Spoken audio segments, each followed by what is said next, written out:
It's the lunch break.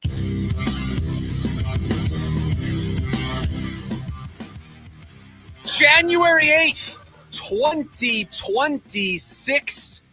Yes, it is the Thursday edition of the lunch break right here on KDUS AM 1060. Chris Schubert, producer Evan with you.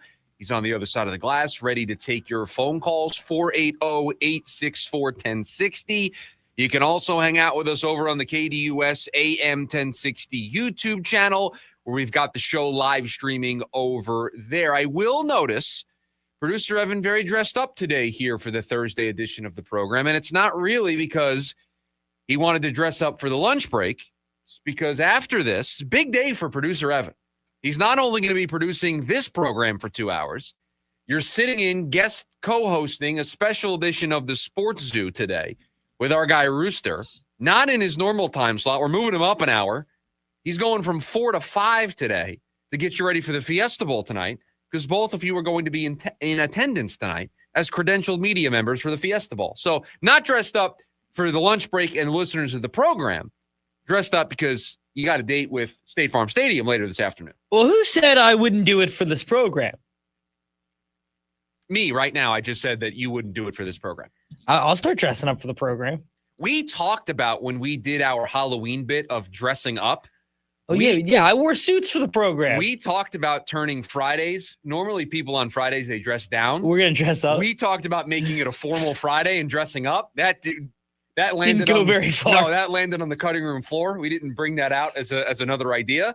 But no, lots going on today here for the station. We've got some NAU men's basketball tonight. Got the Fiesta Bowl, which you guys will be at. And again, a special edition of the Sports Zoo from 4 to 5 today. You'll be co-hosting that show with Rooster. All college football, getting you ready for the 2 semifinal games tonight. Even when I wanted to start the show talking about not football, I somehow weaseled my way into talking about football. A brief timeout, if you will, if that's okay with everybody, from the football of it all, because we have a lot of football on the menu today. Another team has jumped into the head coaching search with Miami making a move. We'll talk about that's impact on the Arizona Cardinals and Mike McDaniel's emergence as a potential candidate. We're going to do 2 versions of the Schubert scale today for the playoff teams, one in the AFC, another in the NFC. So you've got that here today. But very quickly, a brief timeout for the daily special today, because yes, I got to break out.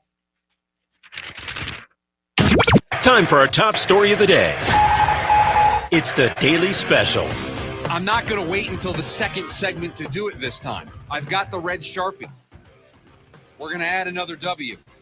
Last night against Memphis, as the Phoenix Suns walk in and walk out with a 117-98 win over the Memphis Grizzlies in a game that needed it to go that way. Suns were able to put things on cruise control late. 23-point lead going into the fourth quarter. Was a great night for former Memphis Grizzly members Dylan Brooks and Grayson Allen. Dylan Brooks led the way for the Suns with 21 points. Number 2 last night, Grayson Allen, with 19 points off the bench in his 21 minutes as the Suns picked up another victory. And producer Evan, if you're keeping track at home, and we are, 22 wins for the Phoenix Suns already. It is January 8th. They are at 22 wins already. Their win total before the season was 30.5.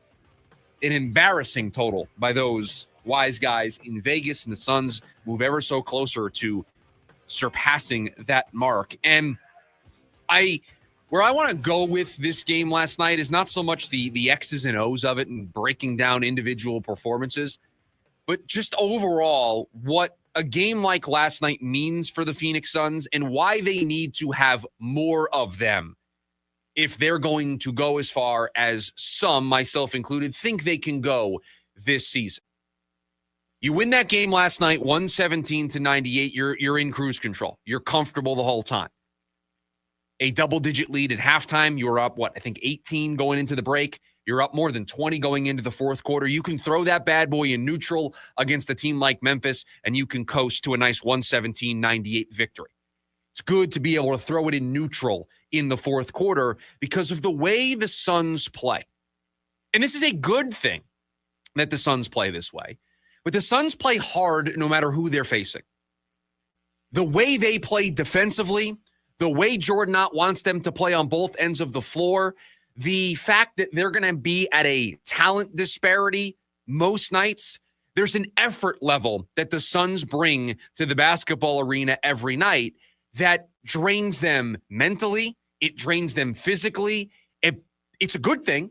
Them playing this way is why they're 22-15 to start the year. It's why they're able to be as good as they've been against Minnesota, against the Lakers, playing as well as they have 2 of 3 times against Oklahoma City, being able to take Houston on the second night of a back-to-back to the wire. It's because of the effort. It's because they don't coast. They play hard. They trust their stars, their starters, to be able to give them quality performances night in and night out. You know what it reminds me of? Reminds me of the way Tom Thibodeau liked to coach the New York Knicks. We're going to bring 100% max effort every single night. We're not taking days off. We're not sitting our superstars. We are going to give it our all every single night on the basketball court. That's a great thing because effort in this league, when teams are going through load management, when teams aren't playing their stars every single night, you can pick off, you can steal a couple of wins that maybe you're not supposed to. And the Phoenix Suns are sending a message to the rest of the league that when we show up, if you try to take a night off, we will take one from you. It's a good thing. It's a good culture thing that Jordan Knott has instilled very early on. There is a downside to that, is when you are exerting this amount of energy, when you are exerting this amount of effort every single night out, especially in a Western Conference that has Denver and has Oklahoma City and has San Antonio and has Houston and has the Lakers and has Minnesota, and it demands you to bring your best. When you play teams like Memphis, you want to be able to throw it in cruise control so that you can save some gas in the tank, so that you can have some reserves to tap into when you play Houston again, when you take on Oklahoma City, when you take on Minnesota, when you take on San Antonio. You want to be able to have that little extra. And if you're not able to put it in cruise control against Memphis, if you're not able to put it in cruise control against Washington, New Orleans, Dallas, think of the worst teams in the NBA. If you're not able to throw it in cruise control against those teams to save some reserves for later on in the season, when you go through a gauntlet, you're not going to be able to win those games you have to have if you're going to be a top 5 seed in the Western Conference. You're not going to be able to pick off a game against Houston, pick off a game against Oklahoma City, pick off a game against San Antonio that you just absolutely have to have. I love it. I love the way the Suns team plays. They've developed an identity very quickly. It's something that has resonated with all of us. We appreciate it. It's enjoyable to watch. The results are great too. I'm not saying this as a negative. It's just something that when you see a game like last night, where they're able to throw it in cruise control and they're able to let the car coast on the highway in the fourth quarter, and they're not playing those hard, tough minutes. And we know the Suns are great in clutch time minutes this season. They've been great the final 4 minutes of games this season. But to exert that type of energy mentally and physically every single night, it takes a toll. And it takes a toll on a team that talent-wise isn't as good as everybody that they're going to face. And other teams, they may not have those reserves, but they've got the raw talent. And that's something that right now the Suns don't have. They're going to get there.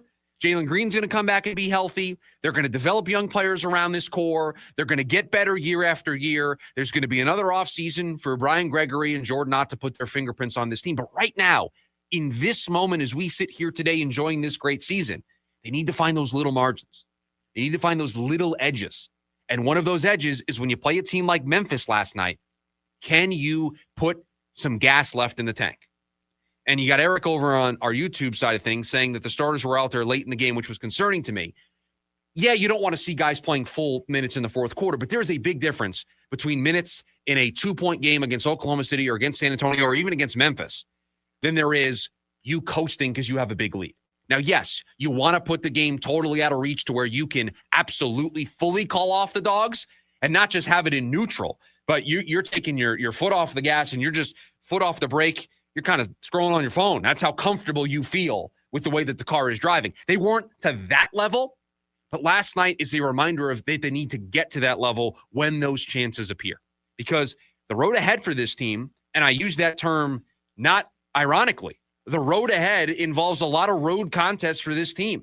They're going to come back home and take on the Knicks and the Wizards for their next 2 contests. But then after that, it's a very lengthy road trip. At Miami, at Detroit, at New York, at Brooklyn, at Philadelphia, at Miami. 10-plus days on the road. You don't think they're going to need a little extra gas, those little extra reserve in the tank to get them through? They are. And so good to see them be able to walk into the fourth quarter last night with a big lead and not playing those pressure-packed minutes where every possession feels like it's life and death, where it feels like the game is going to swing based on a guy being in the right spot or making the right pass. That is a lot of mental pressure that you put on a basketball team, along with the physical pressure that is on them to execute. And they've played some tough games. Tough game against Oklahoma City, a tough game against Houston, their last 2 times out. So you know walking into this game last night, how much do they really have in the tank?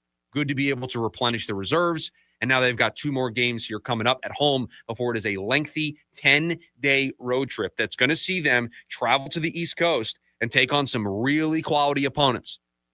They got to take on the Knicks, who are getting things back on track. The Pistons, who are the darlings of the Eastern Conference so far. This is going to demand the most of this team.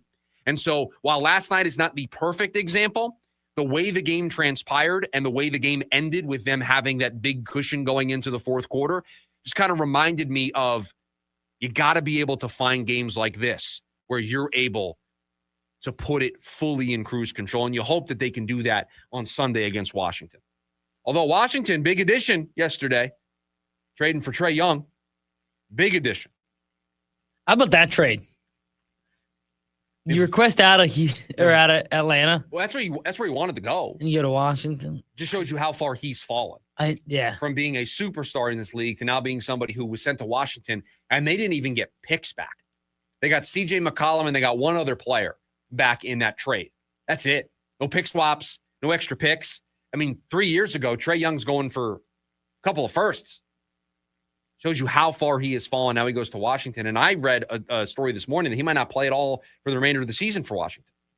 So who knows what's going on with that. But that's the Washington team that you're going to play. You circle that one as can we have this comfortably into the fourth quarter so that Devin Booker can sit down, so that Mark Williams can sit down, so that Royce O'Neal, Grayson Allen, Ryan Dunn, these guys can sit down. Dylan Brooks can get some rest, because you just demand so much of these guys with the way that this team wants to play. And look, I like the way they play. I want them to continue playing that way.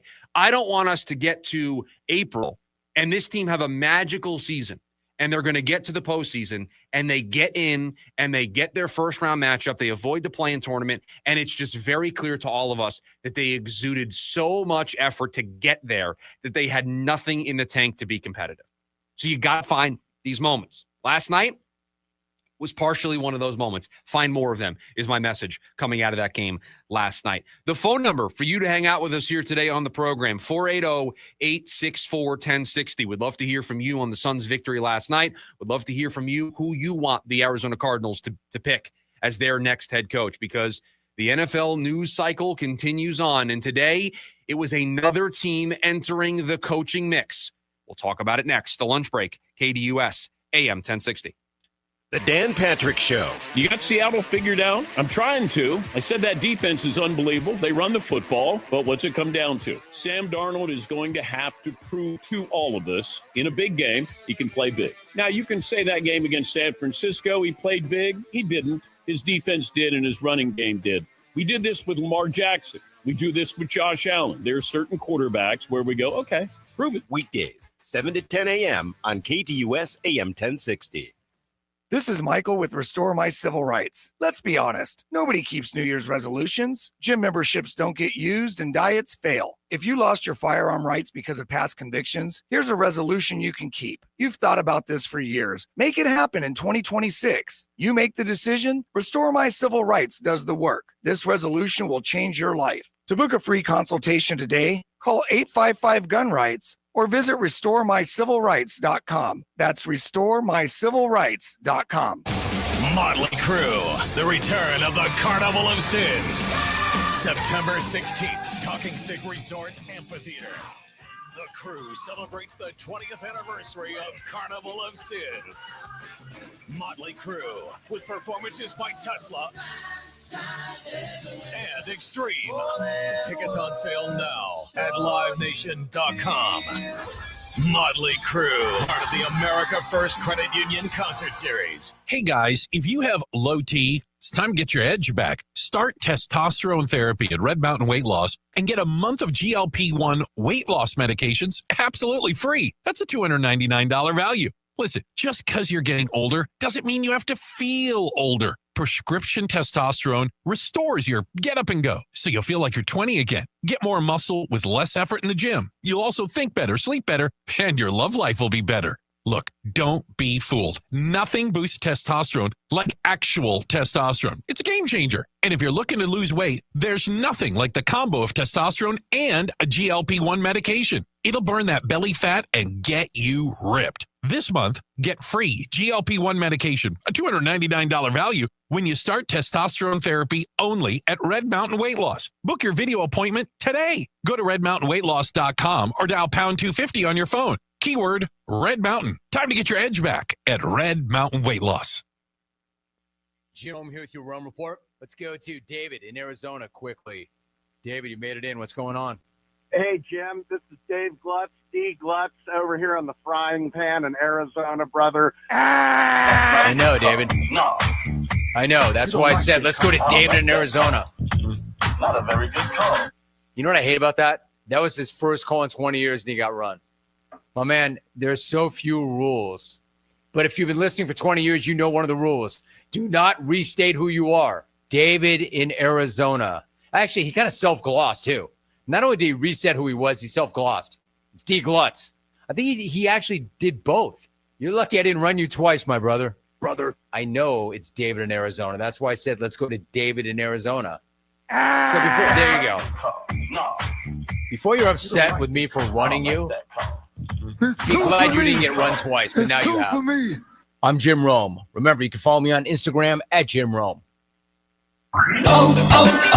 O'Reilly. Trust the professional parts people at O'Reilly Auto Parts to recommend the products for your next oil change. Right now, get 5 quarts of Valvoline Full Synthetic Motor Oil and a Wix filter for $35.99. Plus, get a $15 gift card after rebate. Limits apply. See your O'Reilly Auto Parts store for details or shop O'ReillyAuto.com. O'Reilly Auto Parts.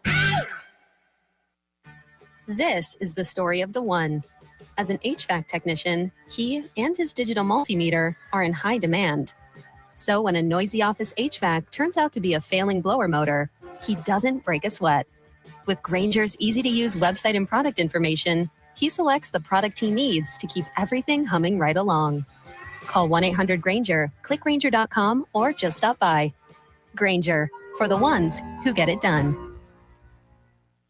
NAU men's basketball continues here on KDUS AM 1060. Join the Lumberjacks this Thursday evening as they play host to Weber State. With the leadership of head coach Shane Burkhart, NAU knows they have what it takes to defend home court. Join Mitch Stroman on the call live. It's NAU versus Weber State this Thursday. Pregame at 5:30 p.m. and tip-off at 6 right here on KDUS AM 1060. Online at KDUS1060.com and on the KDUS 1060 app.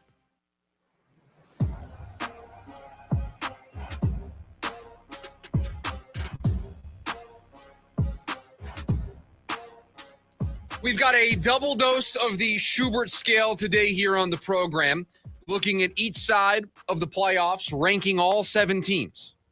In the AFC and NFC side of things, the AFC playoff teams coming up here in about 15 minutes or so from now. But another day, another job opening in the NFL. It was earlier this morning, reported by a bunch of different sources, then ultimately confirmed by the team, that the Dolphins and Mike McDaniel parted ways. They decided to fire him. They're already in the middle of a GM search, and I guess they felt, after thinking on it, the owner of the team, Stephen Ross, deciding this is my chance to hit the reset button completely, start fresh, start this the correct way, hire a GM, let that GM hire a coach, allow them to be running the same race, being on the same, tune, working together, not kind of working against each other, because it's just awkward, right? If they brought in a GM and they kept Mike McDaniel, now that GM is going to be evaluated on the results of a team whose coach he didn't have a say in picking. It just creates an awkwardness that if you get a year down the line and then he makes the decision to fire Mike McDaniel, you just feel like you wasted an entire year because you should have just done that in the first place. And so the Dolphins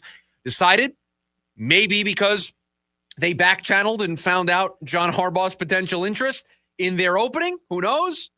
But they decided today to move on from Mike McDaniel, and it now creates this same conversation we had yesterday about John Harbaugh. We're now going to have it again with Miami and Mike McDaniel. And we start with the Dolphins entering the mix to make it now 8 teams searching for a new head coach. That is 25% of the league that is searching for a new head coach in this cycle. 25% of the league right now doesn't have a head coach. Saw this great stat from Jordan Reed over at ESPN. 5 of the 6 teams picking in the top 6 of the NFL draft do not have a head coach right now. 5 of 6. The only team in the top 6 that has a coach, the New York Jets. That's it. Everybody else in that tier right now searching for a head coach. So where does Miami slot in the attractiveness scale of this cycle?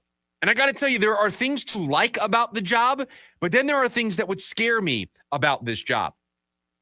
What would scare me about this job is the division that I play in.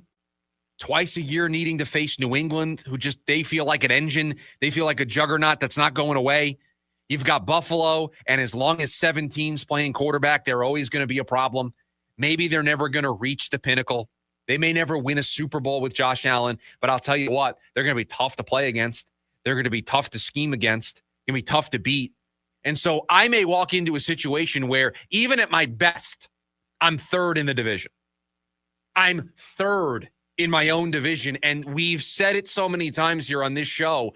Your standing in your division is so key to finding long-term success in the NFL. The division is your easiest path to making the postseason. It's your easiest route to those playoff berths and a potential run to a Super Bowl. Winning playoff games, going on a run in the playoffs as a wild card team is really hard to do. Go on the road every single week. You win a division, get a home playoff game. It's very important. You're going to walk into a situation where you are 3rd best in your division, even if you overhaul this roster, even if you figure out the Tua situation. That's another wrinkle to all of this. Who's playing quarterback for me? What's my cap situation look like? Let me tell you, it's not great down there in Miami. The reasons why I would like the job, you've got talent. You got a Pro Bowl running back. You've got a Pro Bowl wide receiver in Jalen Waddle. You've got talent on the offensive side of things. If you can get the quarterback right and you can focus some resources on the defensive side, you can turn this around. But you play in a tough division. You do have a mess to dig out of. And I don't think this is a quick turnaround. This isn't like somebody walking into Baltimore. You walk into Baltimore, you're ready to win. You walk into Atlanta, you can win the division next year. You walk into New York, you could be second in that division if you figure things out with Jackson Dart. He takes a year 2 step. And there are other situations across this league where you're walking in much more favorably to a playoff berth, to immediate success, to the immediate results that the decision is paid off, to make you the guy. Miami just, it's way down the totem pole for me. Because I would not want to face Drake May twice a year. I would not want to face Josh Allen twice a year. I would not want to be 3rd in my division immediately. I would not want to have to figure out my quarterback situation. I would not want to figure out the cap mess that I'm in down there in Miami. Just a lot of work. That's a 2 or a 3 year rebuild. You're not going to see the immediate results. And is there going to be an appetite to, after what the last 2 years have been in Miami, to kind of take the pain that they delayed for 2 years? Not a job that I'm super interested in. I am, however, very interested in Mike McDaniel. He should jump to the top of the list for the Arizona Cardinals, to the point where I've had 2 names this entire time at the top of the list, Robert Saleh and Clint Kubiak. I am moving Clint Kubiak. Maybe this is breaking news. Maybe it requires the sounder. Clint Kubiak being removed from my top tier. Mike McDaniel being inserted into the top tier for me right now with the candidates that I know are out there. This is an offensive genius. This is somebody who made Tua better when he got there. who made Waddle better when he got there. Came in, was given a tough task. We took a quarterback in the first round in the top 6. We don't want to give up on him. You need to get more out of what is a flawed prospect, a flawed player. And he did that to the point where they were the top offense in the sport for a couple of years there. Where you played Miami, they scored 70 at one point during that run. That's how good they were, how explosive they were. With Tyreek Hill, with Waddle, with Tua, they were able to light up the scoreboard. And for a team in the Arizona Cardinals that is so challenged offensively, they need a transformation on that side of the ball. They need somebody that's able to get more out of the group that they have, more out of Marvin Harrison Jr., more out of Michael Wilson, more out of the quarterback spot. Mike McDaniel has the proof. He's got the receipts. Been there, done that. Runs a system that's very familiar to you because he came from the Kyle Shanahan San Francisco tree. Knows the division really well. He's not the true plucking somebody from the NFC West, but he does have ties there. Was with San Francisco for a decent amount of time. Has shown an ability to do more with less. For those of you out there who have an obsession with experience, he checks that box as well. He's had great defenses there in Miami. Anthony Weaver is somebody that the Cardinals are already scheduling an interview with, the DC for Mike McDaniel down there in Miami. Did he not have Vic Fangio at one point as his defensive coordinator? I was going to say before that, it was Vic Fangio. So getting defensive coordinator talent in the building is not a hard challenge for Mike McDaniel. I know he's quirky. I get it. And quirkiness doesn't always play. There was quirkiness to Jonathan Gannon. I can remember the... Thank you. Fireworks. I can remember that explosion. That quirkiness didn't really work out. But he's a proven coach who's had success, albeit not in the last couple of years. I don't know how much of that falls on him. He's an offensive mind for a team that they've got talent on defense. It's just going to be coached better. You bring in Mike McDaniel. You have him spearhead an offensive revolution, a transformation, and you hold on to Marvin Harrison Jr., you continue to develop him. You get more out of him. You get more out of Michael Wilson. Another thing, I don't worry about Mike McDaniel figuring out a way to get all three of those pieces involved. Not a concern about him getting targets for Trey McBride and Marvin Harrison Jr. and Michael Wilson. To me, this is a home run. I'm surprised so many people at the moment he got fired today said, oh, he's going to make a great OC somewhere. He's going to make a great head coach somewhere. You don't think the Giants, if Harbaugh says no, aren't going to talk to him to work with Jackson Dart? You don't think Baltimore is going to bring him in to work with Lamar Jackson? You don't think Cleveland isn't going to ask to bring him in to transform their offense? You're not going to be able to get Mike McDaniel as an offensive coordinator. And I've seen it. The idea of Robert Saleh as the head coach, Mike McDaniel as the OC, and I would love it. That would be checking off the two top candidates that I feel right now exist for this Cardinals job. Again, I don't think John Harbaugh's happening, so he's not on the list. If you could get Saleh as the head coach and McDaniel as the OC, and you would have to do it that way because you can't bring Saleh in as a DC because the San Francisco 49ers can block that because he's currently the DC there. So you would need to promote Saleh. That's why he would be able to leave. And then McDaniel, who's fired on the unemployment line, you could bring him in as the OC. So that's the way it would have to be set up. But I got to tell you, Baltimore's probably licking their chops right now at that potential duo. And they worked together in San Francisco. Saleh wanted to bring McDaniel with him to the Jets as the offensive coordinator. Couldn't do it because San Francisco promoted him to the OC role, made it difficult. They could block it. It's a home run.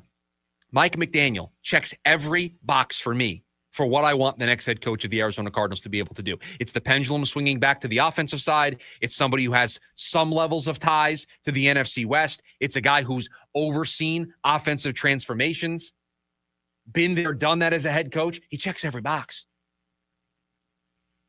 He checks every box. I don't know. When I got the news, Mike McDaniel out, my first thought is, man, I would love that.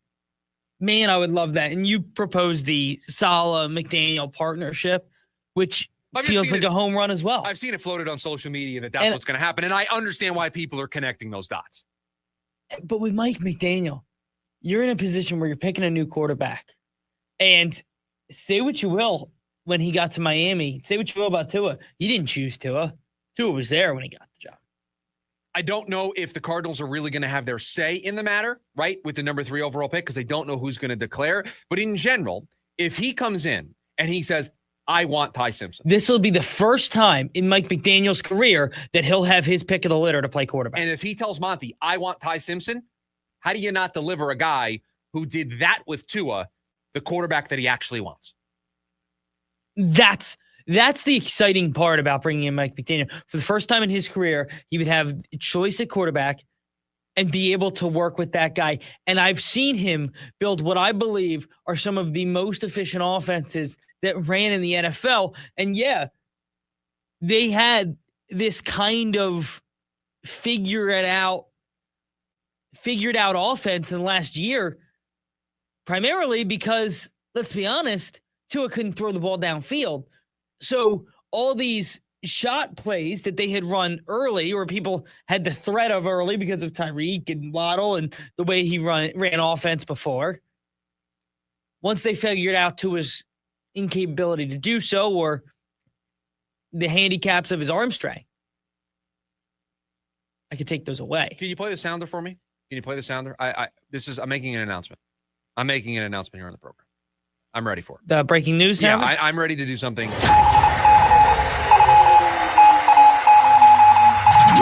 As of 11:34 on Thursday, January 8th, 2026, it's Mike McDaniel or bust for me. That's how much of a fit I think he would be for this team. Can I tell you what we are on this? The alignment. Now, I like Robert Saleh. I think it would work. But Mike McDaniel becoming available changed the equation for me today. An offensive coach to fix the side of the ball that needs help. He's going to be able. He could keep Anthony Weaver. He could just take Anthony Weaver with him. Imagine, and I know it because I've watched that offense. They are going to. He broke the receptions record for a tight end this year. They are going to force feed Trey McBride the ball. I mean, Darren Waller's making plays for them. Trey McBride's a better tight end. Remember than Darren what Jonnu Waller. Smith did for them. Imagine what Trey McBride would do in a Mike McDaniel run offense. And imagine the ability of a Mike McDaniel offense if I can take the top off. And let me tell you something right now. I know this is going to scare a lot of people. But if I hired Mike McDaniel and he told me I want Kyler Murray, I may give him a year. I may give him a year. Yeah, you give him the 1 year. I give him 1 year because it's easier actually to get out of the deal in 27 Next year, than it is 26. certainly, yeah. This is just the first year it's actually feasible and possible. I give him that chance. If it doesn't work and I feel like there's better quarterbacks available next year, okay. He would need to tell me that. I wouldn't force that on him, but he would be one of the coaches out there. If he told me, I can make this work, I'd be like, okay. Because what you have to remember is first, he's a run game guy. They play so much off the run. Watch San Francisco and know that he came from a Kyle Shanahan tree. Trey Benson. What he would do in that offense. What he would do in a Mike McDaniel offense. I'm all in. I'm sold. And imagine this is the first time as a head coach, we would see him with a quarterback that could move if it was Kyler. I'm all in. I'm all in on this being the direction that this team should go. I think it's a slam dunk. Slam dunk, he's my top choice. S tier choice, Mike McDaniel. Robert Saleh and Clint Kubiak, I put in the A tier choice.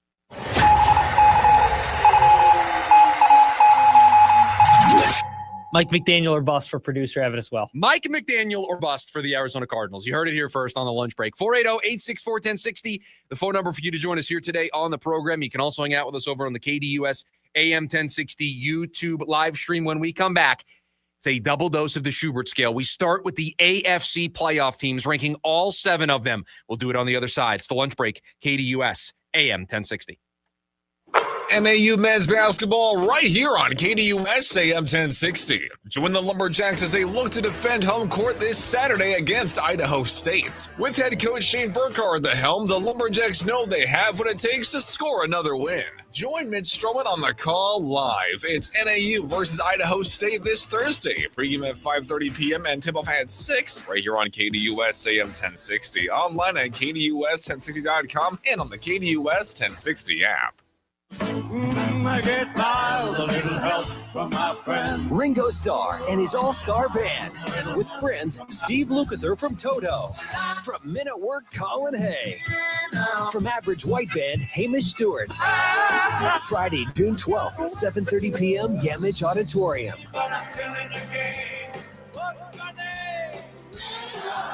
On sale now at Ticketmaster.com. Produced by Danny Zalesko Presents. What's that song that goes ba-da-da-da-da-da? You mean la-di-dee-dee-dee-dee? No, he's talking about bum, bum, bum, bum, bum. No, that's not it. All right, guys, we don't have time for this. Furnaces are breaking down, and we promise we'll be there in one day. That's it. With Alaskan AC service guarantee, we'll arrive in one day or your repair is free.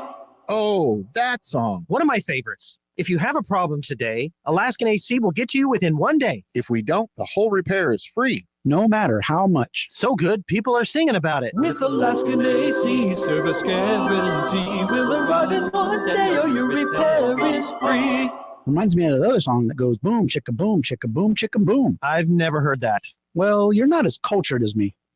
You have about as much culture as a bowl of yogurt. With Alaskan AC service guarantee, we'll arrive in one day or your repair is free. AlaskanAC.com. The quality of Fulton Home community is spectacular. Fulton Home communities are wonderful. It's a very comforting feeling. You know, it's kind of seems to be a sense of family. You become friends with people in your neighborhood. When we walk in a Fulton Home model, it always feels like home. When we walked into the model home, we noticed the high ceilings, the beautiful kitchen, the flooring, and the floor plan. We knew it was a place where we were going to raise our family. My Fulton home has lasted 30 years. I've had no problems. There's been nothing that I've had to call a workman out ever in 30 years. I would definitely recommend a Fulton home to friends and family. We absolutely would recommend a Fulton home to our friends and family. We definitely would recommend Fulton to all of our friends and family. Fulton Homes. You're proud to own, we're proud to build. Been crazy busy these days? Sounds like you could use a little we time. That means playtime at the AAA 4-Diamond Wekopa Casino Resort. Game time with more than 900 slots plus table games. Maybe a tea time on one of 2 nationally ranked courses. And definitely some hang time at WKP Sportsbook, the largest sportsbook in the state. Wekopa Casino Resort. It's we time.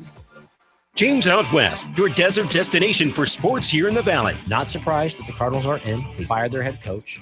Kyler Murray's probably on his way out. It is what they like to call Black Monday. I'm kind of surprised by the Raheem Morris one in Atlanta. It's only been how long? Year? 2 years. So maybe that one. Pete Carroll gone. I told you from the jump when they hired Pete Carroll, I didn't like the hire. I think he's past his due. Let him go after year 1. You might as well have kept the guy you had before and saved a bunch of money. Every other Monday night from 6 to 7 p.m. here on KDUS AM 1060.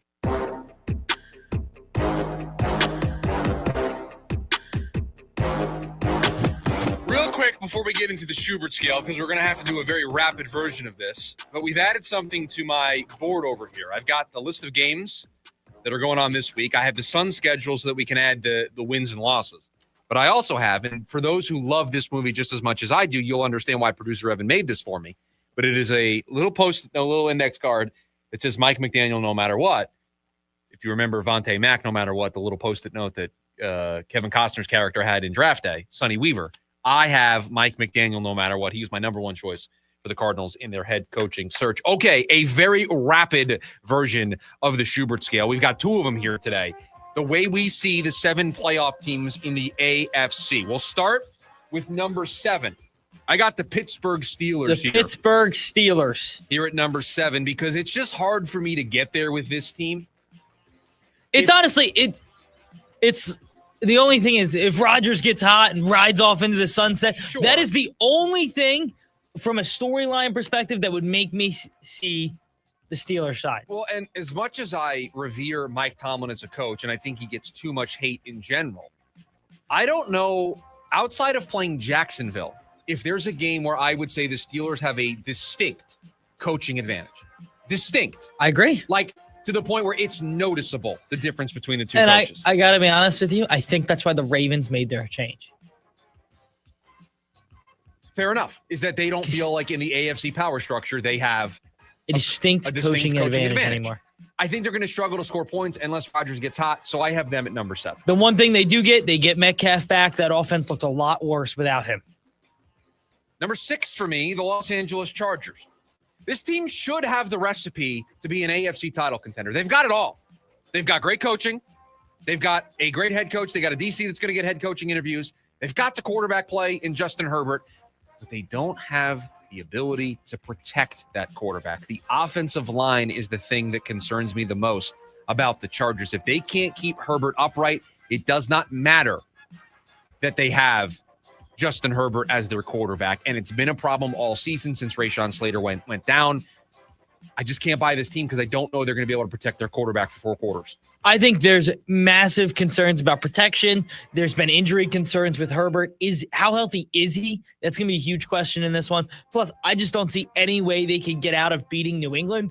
Maybe I put them higher up if they had a favorable matchup, which I know is probably the wrong thing to do, but I just don't see them moving past New England whatsoever. Number 5, the Jacksonville Jaguars. It's been a great season, a massive turnaround.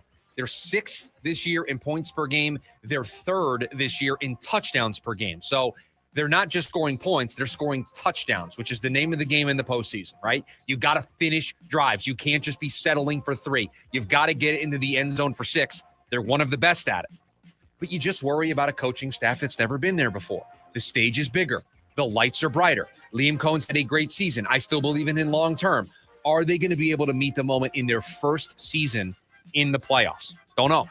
I see it the same way you do to this point. And talking about the Jags, just are they opportunistic enough? This has been a team that's kind of relied on turnovers. We'll talk about a team in the NFC that has needed some turnovers to win some games. I like the Jags a lot, but a lot of concerns, rookie head coach. And I just don't know how much I trust Trevor, which sounds crazy. Do you have the same 7 through 5 on Evans Risers? I do, yeah. 7, 6, and 5. We see it the exact same way to this point. Number 4, I've got the Houston Texans. See it the same way. I'm alarmed by the defense giving up 30-plus points last week. I am alarmed by their offense in general. That defense, I just can't quit them in general. They create turnovers. And in a postseason where I don't think Houston is as talented as the 3 teams I have above them, the ultimate equalizer sometimes is, can you create that extra possession? And if I had to do this list based on who I think is best suited to do that skill specifically, I would take Houston. They create turnovers. They create interceptions. And that extra possession or even a pick 6 could be the difference for them. Their defense is more than likely, the 30 points last week concerns me, but more than likely is going to be able to keep a game close in the 4th quarter. If you can create that one momentum swing, that pick 6, or that turnover late that gives you short field where a field goal wins the game, I like Houston's chances if that's the environment. They just have to get the game to that game script. Top 3 in turnovers in the NFL. 2nd in total defense, only behind Seattle in the NFL, giving up just 17.4 points per game. You talked about it last week, giving up 30 points, but in their last 3, it's only 22.3. So inflated by last week's 30, this defense still is a lot to be talked about. And other than some other defensive-minded teams, I think they have big playability that I don't think some of the teams that I have a little bit higher have as much. Nico Collins can take the top off. I believe in that receiving core. I don't know how much they can protect C.J. Stroud, or C.J. Stroud makes some mistakes, but I do think they have the big playability to pair with that defense. If there's a defense that's anywhere close to Houston's, it's the team's defense of the Denver Broncos, who I have 3rd on this list. I also have 3rd. I have questions about Bo Nix and his ability to win a playoff game because I do think he's going to need to make some throws, but they've got a defense just like Houston. And I think I trust Sean Payton more than DeMeco Ryans in a big spot. And so that's the tiebreaker. But I see Denver and Houston very similarly. Offenses I don't love, defenses that are great, solid coaching, and I give the edge to Sean Payton and the Denver Broncos. Yeah, for me, it came down to, I think, on a neutral field in a situation where both teams were playing this week, I may give the edge to the Texans, but the Broncos are the 1 seed. They do have home field advantage. You're going to have to go play them on their turf. And in a game where I thought that Bo Nix had to carry the load when they played Green Bay, I thought he did so. So I just had the Broncos just edging out the Texans at number 3. I have major concerns about the offense. I don't even know how much I trust Bo Nix, but they're 3rd. They have home field advantage. It is a defense that is 2nd in the AFC. I have Buffalo number 2. Buffalo number 2. And this is because of the guy wearing 1-7. when you have the best quarterback in the postseason on that side of the bracket, you get an extra bump because he is able to pull a rabbit out of his hat more than any of the other quarterbacks. And if there was ever a year for him to pull the rabbit out of his hat, it's this year. So that's what puts them higher up on the list for me. Do they have as good of a defense as Denver and Houston? Absolutely not. Offensively, have they been putting up numbers that rivals New England's? No. But they've got a guy who in those special moments does special things. And in the postseason, Mahomes did it forever. You need that player. You need that quarterback that does those special things. They have it in Josh Allen, so I have them as number 2. I have 2 notes written about the Buffalo Bills. Josh Allen is one of them. The second one being maybe the more important note. 159 rushing yards per game. That's first in football. When you talk about teams that win on the road in the playoffs, you need a quarterback that can make 3 to 5 throws a game. You need to be able to run to protect a lead. The question for me in this Bills team, can they get the stops they need to win on the road? That's the concern. We talk about the recipe. You got to have a great coach. You got to be able to run the ball. You have to have the quarterback that can make the 3 to 5 throws. That's just a baseline. The coaching, I have a question mark here, but they have the other 2 things. And then number 1, I've got the New England Patriots. They just have everything. They're the complete package. They've got the coach. They've got a quarterback who might win the MVP. They can run the football. They play great defense. Everything rolls through them up in Foxborough. They're the complete total package because not only do you have to go there and beat them, but every side of the ball they do well. And I know what the argument is going to be. 30th easiest strength of schedule in the league. It doesn't matter if you're first in points margin. They are a plus 10 points margin this year, meaning they're beating every team on average by 10 plus points. They're plus 21.3 in the last 3 games, so they have been rolling recently as they head into the playoffs. I love that. We got to do the Schubert scale and Evans risers together because it's the same list. Completely lined up. And I didn't know your list. You didn't know my list. If you're the same team, I was just going to throw my points in with you. Yeah, I mean, just that's the way we see the AFC right now. And yeah, our number 2 team is the 6th seed in the AFC. It shows you the respect that I have for Josh Allen and the Buffalo Bills. They've got to get over the hump. This is the year, man. If they don't do it, it's now or never. It's now or never in so many ways. We've got the NFC version of the Schubert scale coming up in hour number 2 of the program. But before that, we've got to close up hour number 1. Everybody wants it. Experience. But is it just a buzzword? That's next. The lunch break. KDUS AM 1060. The Varsity Sports Show with Vince D'Alessio is your hub for everything high school and college sports. Join Vince and friends as they give you the full picture on student athletes and where they're heading. Live interviews with coaches across the valley. Asking some of the tough questions. Varsity recaps and in-depth interviews with tomorrow's sports stars. The Varsity Sports Show with Vince D'Alessio. Live every Saturday morning from 9 to 11 a.m. Here on KDUS AM 1060 and on the KDUS 1060 app.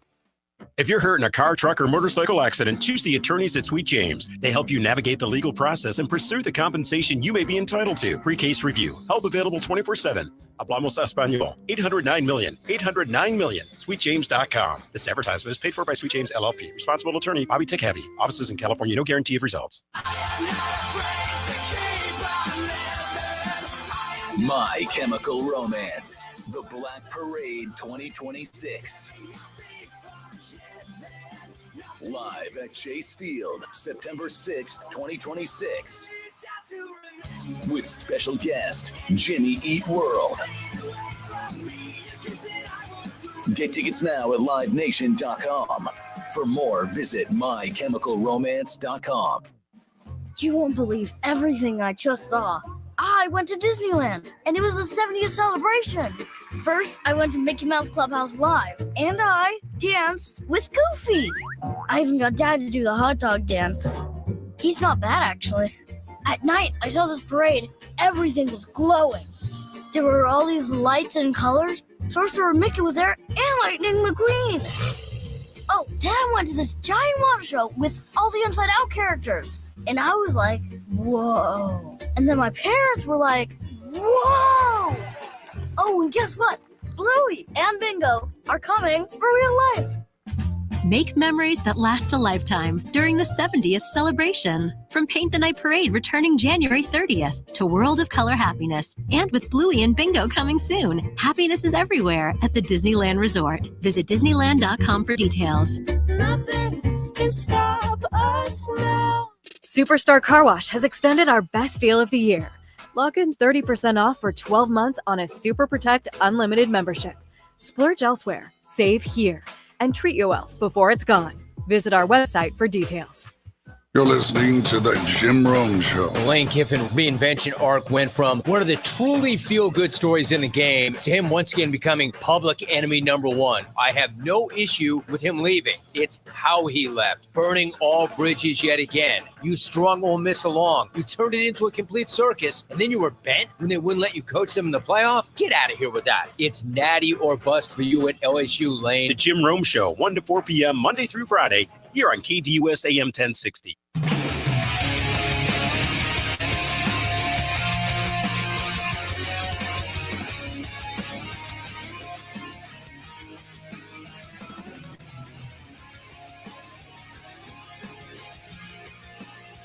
Closing up hour number 1 of the lunch break here on KDUS AM 1060. Thanks for hanging out with us today. This week has flown by. We are rapidly approaching a football Friday, a playoff football Friday. Week has flown by, and it's because the NFL just keeps on giving with the news of the week. We've got 8 head coaching openings in the NFL, the Arizona Cardinals chief among them for us here on this program. And there's a buzzword that is being thrown out quite a bit when it comes to what many people, I think, want in the next head coach for the Arizona Cardinals. And that buzzword is experience. They want somebody who has been there and done that in the past. And I think the reason why people want that experience box to get checked is because of the recent history for the Arizona Cardinals. Cliff Kingsbury, never been a head coach before in the NFL. We would consider that a flop. Jonathan Gannon, a defensive coordinator, but never a head coach in the NFL, a flop. 3-14, 2 of the worst seasons in franchise history, did not turn things around in the right direction. And so that's left us wanting the pendulum to fully swing back in the other direction. Experience is what everybody wants. Yet, when you bring up experienced head coaches, I tend to hear, oh, I don't want that guy. No, I don't want that experience I don't want. Like Raheem Morris is going to get an interview. No, I don't want Raheem Morris's experience. I don't want Matt Nagy's experience as a head coach. So you want certain types of experience as a head coach, but not anybody who's experienced as a head coach. It's a very fine line to walk. It's so tough because when you talk about experience, I think a lot of people see really what the Patriots have done this year and say, well, they went out and got Mike Vrabel. He was a head coach. Mike Vrabels don't grow on trees. And not often do you see a guy like Mike Vrabel available in this coaching search. Luckily for you, you do have a few this year, actually. And with Vrabel, he had a track record at Tennessee of doing more with less. He had the ties to New England. And even though overall his resume, I don't think would jump off the page for many, like a John Harbaugh's does, because he's got the Super Bowl in his back pocket and all the division championships, Mike Vrabel had the breadcrumbs in Tennessee to say, you get this guy his roster, you get this guy his quarterback, like it's going to work. They went to an AFC title game with Ryan Tannehill, right? Matt Nagy got his quarterback. It did not work. Raheem Morris got his quarterback. It did not work. There are examples of, okay, maybe that guy just isn't made out to be a head coach. Mike Vrabel, the reason why things went south in Tennessee was because he and the owner couldn't get on the same page. The GM got fired, and then they didn't get it right with the quarterback. They didn't get it right with the rest of the roster. He wanted more say. They decided to go in their separate directions. Now he's got more say up in New England. It's more of a collaborative process, and he's happy, and the team's success is there. I just think not all experience is created equal, and Raheem Morris and Matt Nagy and Vance Joseph, I think, are examples of that. Just because somebody's been a head coach before doesn't mean that that experience should allow them to jump to the front of the line. Because everybody wants an experienced head coach because they want to right the wrongs of the last couple of years. And I think what everybody's afraid of is a Mike McDaniel situation, right? Where, okay, he was a head coach, or sorry, not Mike McDaniel. What's his face? Okay. New England's offense. Josh McDaniels. Sorry. I understand the confusion. Yeah. But nobody wants a Josh McDaniels situation, right? You go be a head coach after doing great work as an offensive coordinator. Doesn't work. You go back to New England to be the offensive coordinator again. And again, it doesn't work as a head coach when you get another opportunity. Nobody wants that situation. And I think that makes people a little tentative to say, like, well, I don't want that experience because I've seen that now. Well, and Code mentions it over on YouTube where the original failure happened also matters, right? Vance Joseph was in Denver. Is more concerning, and this is what Code is saying, more concerning than Robert Saleh failing in New York, because Denver is a well-run organization. Is historically an organization that knows what they're doing, whereas the Jets have the longest playoff drought in professional sports, right? There's a difference to that. So that allows me to look at Robert Saleh's experience a little differently. And with Mike Vrabel, again, his experience as a head coach was mostly successful, like a lot of success for Vrabel. Kevin Stefanski, I think, has experience that I would covet if I was sitting in a GM chair, because to be as successful as he was in that market, in that situation, that's a mess. Cleveland is like the Jets. That's a mess. Always, always, always.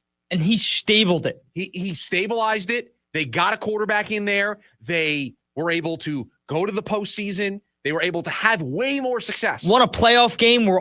Had the Chiefs on the ropes at home or away in the AFC divisional game. And so there are experienced candidates that I like. John Harbaugh, Kevin Stefanski, Robert Saleh, Mike McDaniel, obviously Mike McDaniel. The experienced candidates provide in both the success and failures that they've had a learning opportunity that in year two, or attempt to, I should say, they will be able to learn from their mistakes. And some of the mistakes they made the first time, or most of the mistakes they made the first time, they won't make again. And so the names on this list, the experienced candidates, most of them I love. Most of them are great. Hour number 1 of the program in the books. Hour number 2 coming up next, the lunch break, KDUS, AM 1060.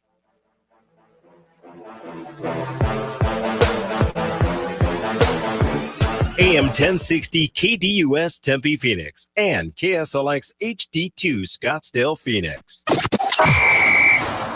If you're hurt in a car, truck, or motorcycle accident, everything can change fast. That's when the attorneys at Sweet James step in. They help you understand your rights, connect you with medical care, and pursue the compensation you may be entitled to. You don't pay anything unless your case is resolved successfully, and help is available 24 hours a day. If you've been injured, call Sweet James for a free case review. Hablamos Español. 800-900-0000. 800-900-0000. SweetJames.com. This advertisement is paid for by Sweet James LLP. Responsible attorney, Bobby Tech-Heavy. Offices in California. No guarantee of results.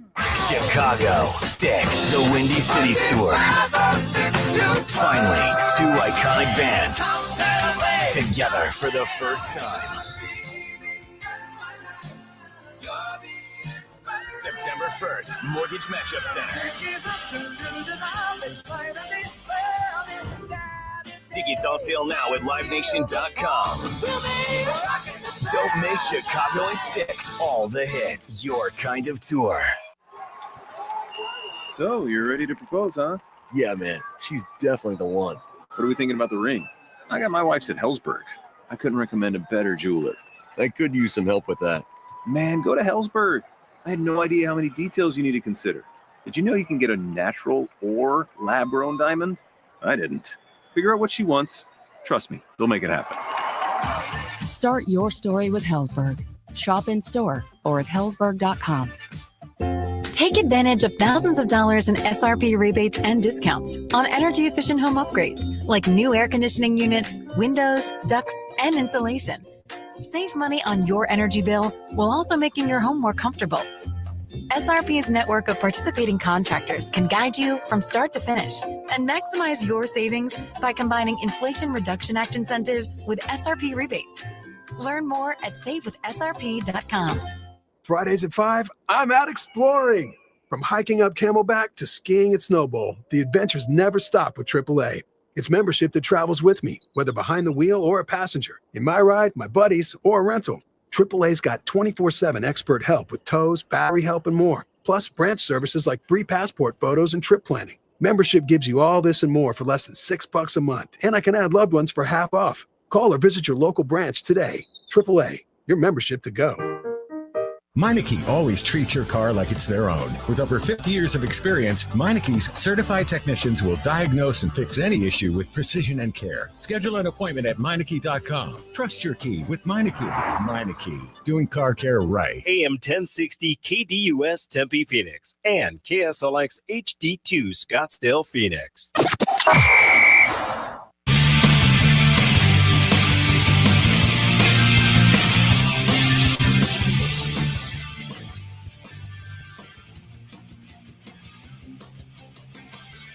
Hour number 2 of the Thursday edition of the Lunch Break here on KDUS AM 1060. It's time for a little buy or sell. Hottest takes you're gonna hear on Sports Talk Radio here in the Valley, right here during this segment. Not gonna hear it anywhere else. Not gonna happen. Right here, this segment, 12 o'clock every day. I mean, I can't set it up any better than that. You have to take it when I set it up the way that I did. If I add anything, it lessens the impact of what I just said. And you're dressed up for the occasion today, too. Listen, we're ready to go here. Ready to go.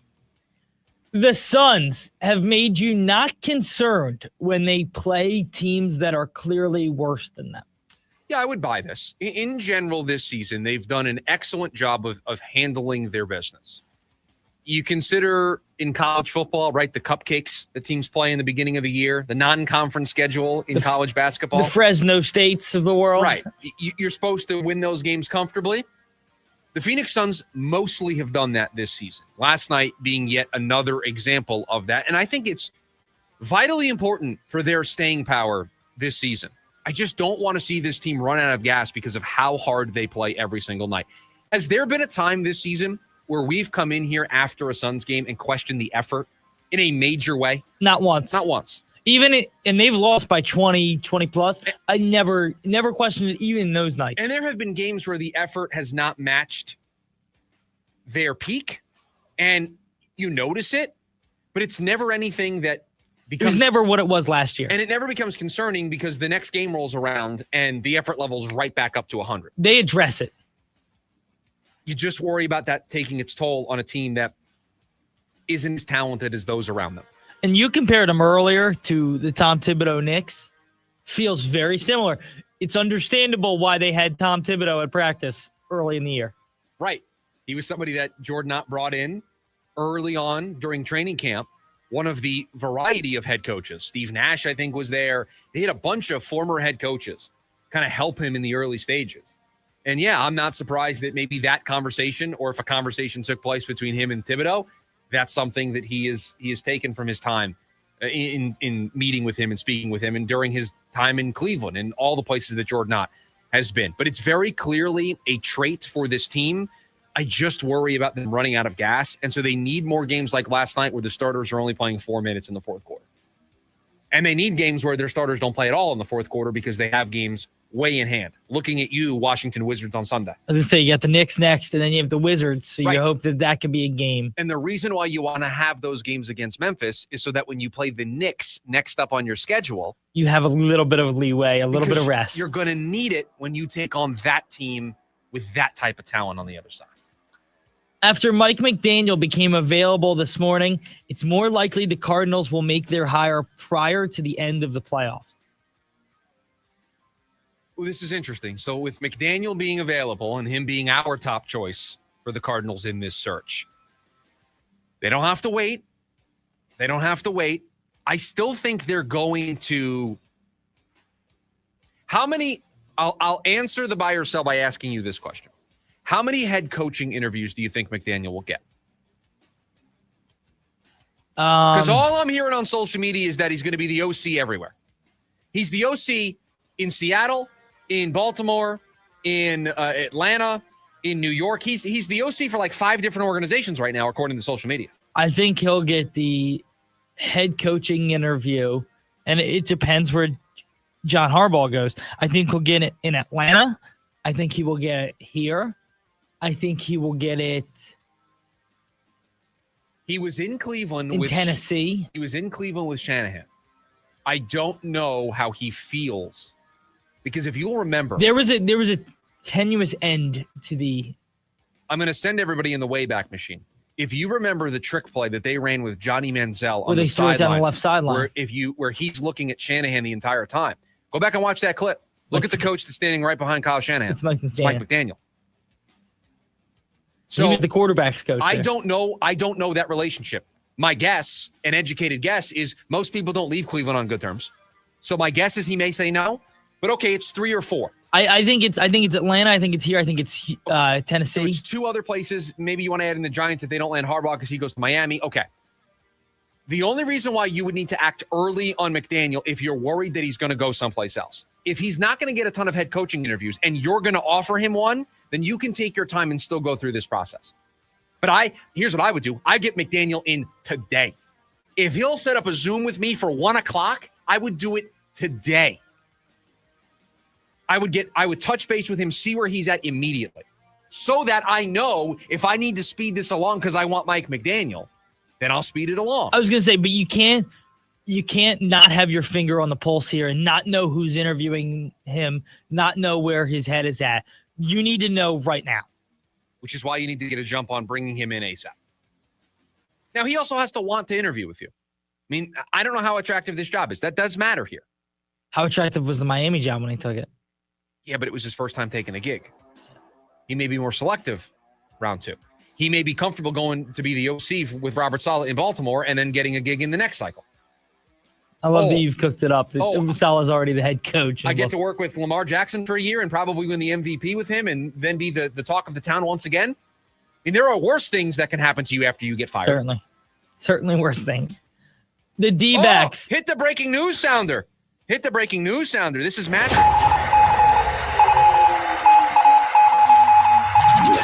The new tight ends coach for Oklahoma is Jason Witten.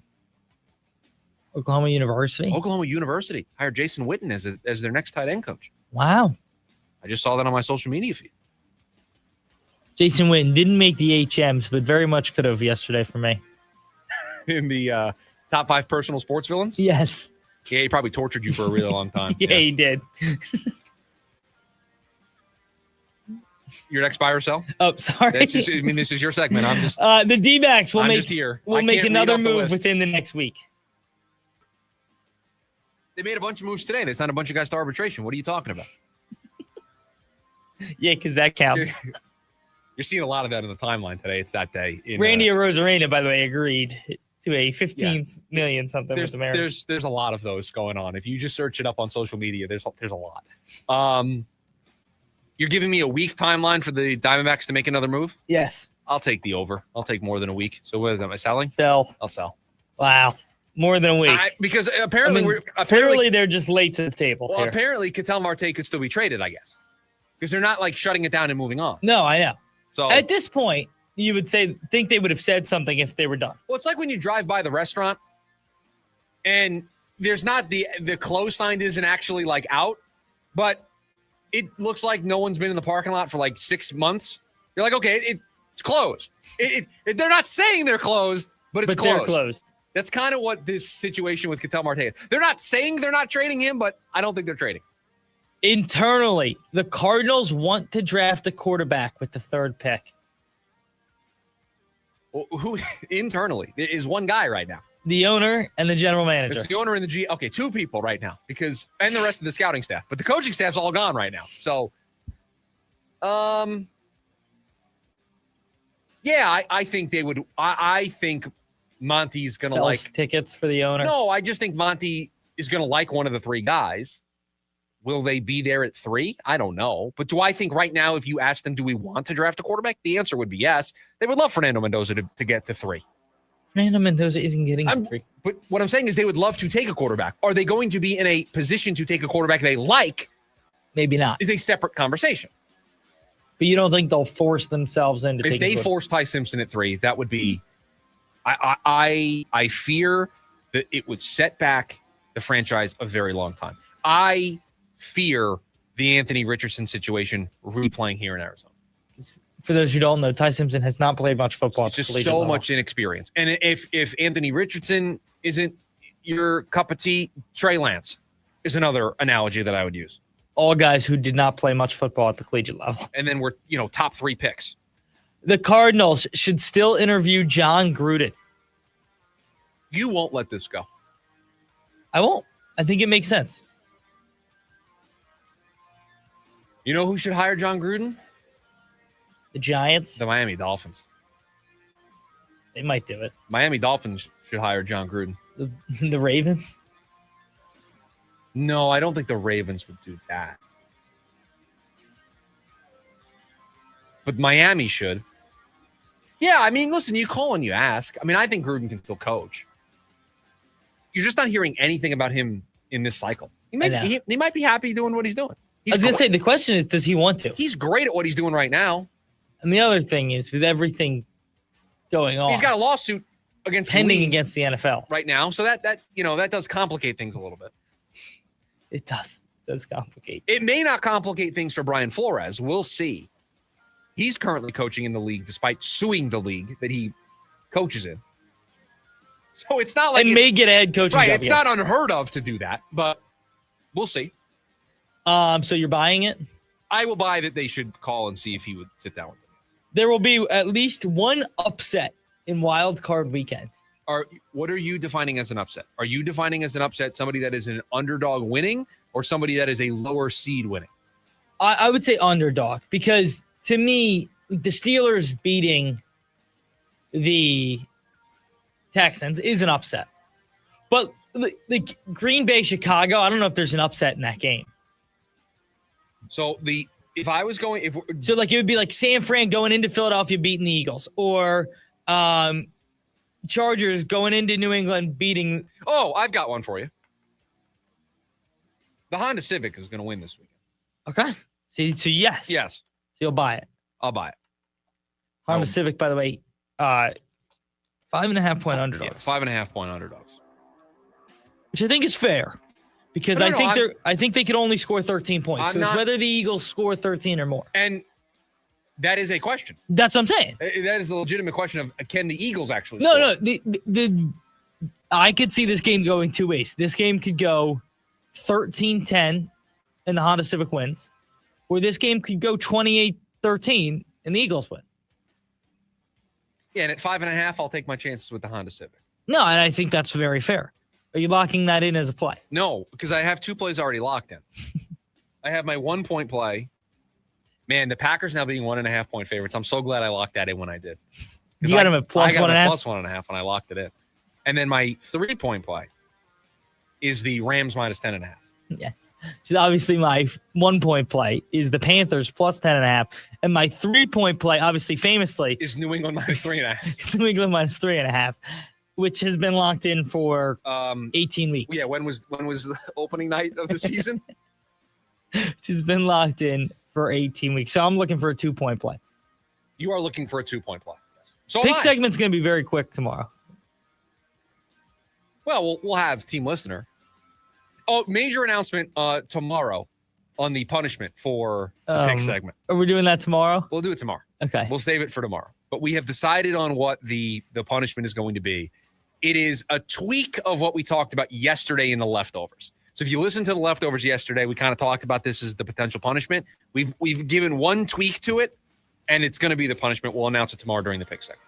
That's it. That's all I got. So you got buy or sell in the books. We've got another edition of the Schubert scale, this time of the NFC playoff teams. We'll get to that next. It's the lunch break. KDUS, AM 1060. Join in on the Sports Zoo with Dave Rooster Bierstein. I think the officiating this year was one of the worst overall jobs in big moments on nationally televised games. It took baseball a couple big plays, but they finally decided that was the right move. That when they would show a replay at first base, Andy, and everybody after one replay would know in an instant of a second, oh, that guy was safe or that guy was out. I hope that's the one thing about the NFL in the offseason. That's got to change, Andy. Live weekdays from 5 to 6 p.m. here on KDUS AM 1060 and on the KDUS 1060 app. Do you love paying taxes? Yeah, we didn't think so. But here's something you will love. When you give a gift to Phoenix Rescue Mission, you can love your neighbor and get that money back on your Arizona state taxes. Every dollar you give will help rescue more neighbors from the streets, feed more people, and reunite more families. Give today and love your neighbor at phoenixrescuemission.org/tax credit. Florence Florence and the Machine presents the Everybody Scream Tour. Live at Desert Diamond Arena, Saturday, May 9th.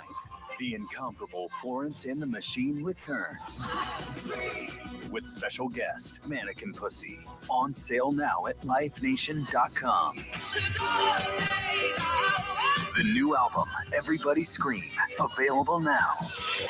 Everybody Scream. Hey, it's Phil Shaver with HomeSmart, and I want to buy your house. I'm a local investor that buys homes for cash all over Maricopa and Pinell County. I buy inherited homes, nice homes, rental homes, homes that are behind on mortgage payments, and I even buy ugly homes that need fixing. Also, are you looking to get closer to market value for your house? As a licensed realtor, I've been able to buy and sell thousands of homes. Since I'm local, you can call me directly on my cell phone, 480-409-9999. Again, that's 480-409-9999. I don't work for a big corporation or hedge fund, so I can only buy 3 to 5 homes per month.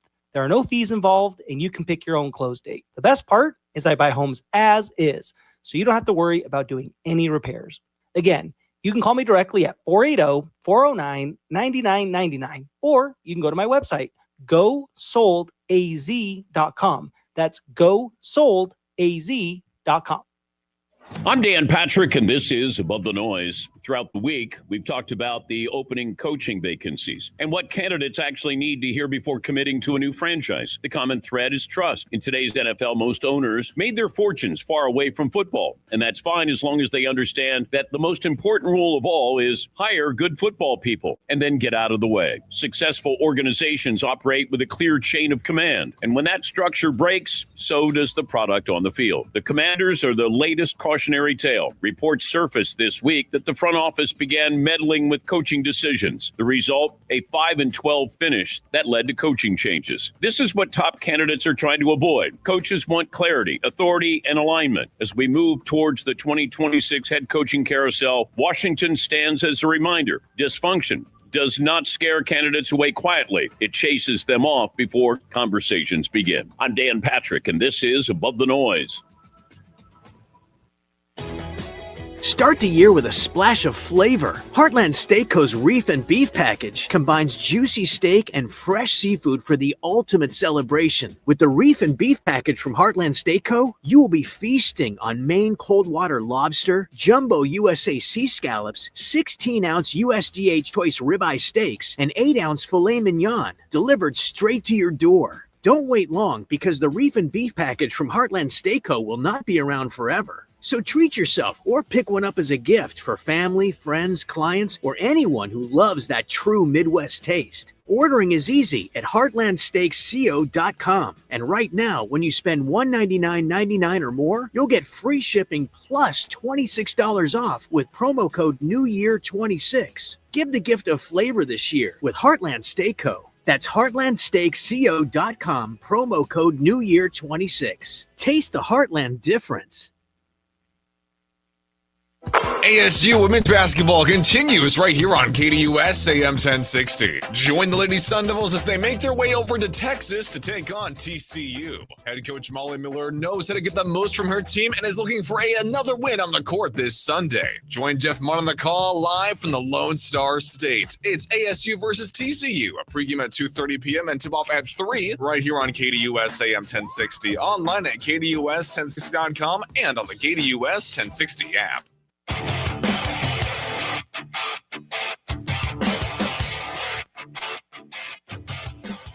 We did the AFC version in hour number 1 of the program. Now it's time for the NFC version of this Schubert scale, looking at the playoff teams and how we see them. In hour number 1, it was a lot of crossover. It was 7 for 7 for myself and producer Evan. It's perfect. I don't know how much crossover we'll have. I think we will see. I don't know if you'll see. No, I know one thing we're not going to see the same. 7-6-5. 7-6-5. No, we won't have the same. You know who my number 6 team is. You know. We'll get there. We'll get there. We don't have to. I'm between two teams. We don't have to stare at each other. We can just do the segment. We'll get there in short order. Number 7. We're both in agreement. Even you are going to have them on your list. The Carolina Panthers are number 7. Unfortunately, it's the worst team. It's the worst team in the playoffs. You are correct. Of the 14, if we were doing a 14, they would be 14th. But one time, Seattle took on the defending champions at home. Marshawn Lynch made a story for himself. Rico Dowdle. I'm putting them number 7 doesn't mean I think they're not going to win. They can't win. It's impossible. No, I agree. But they are just...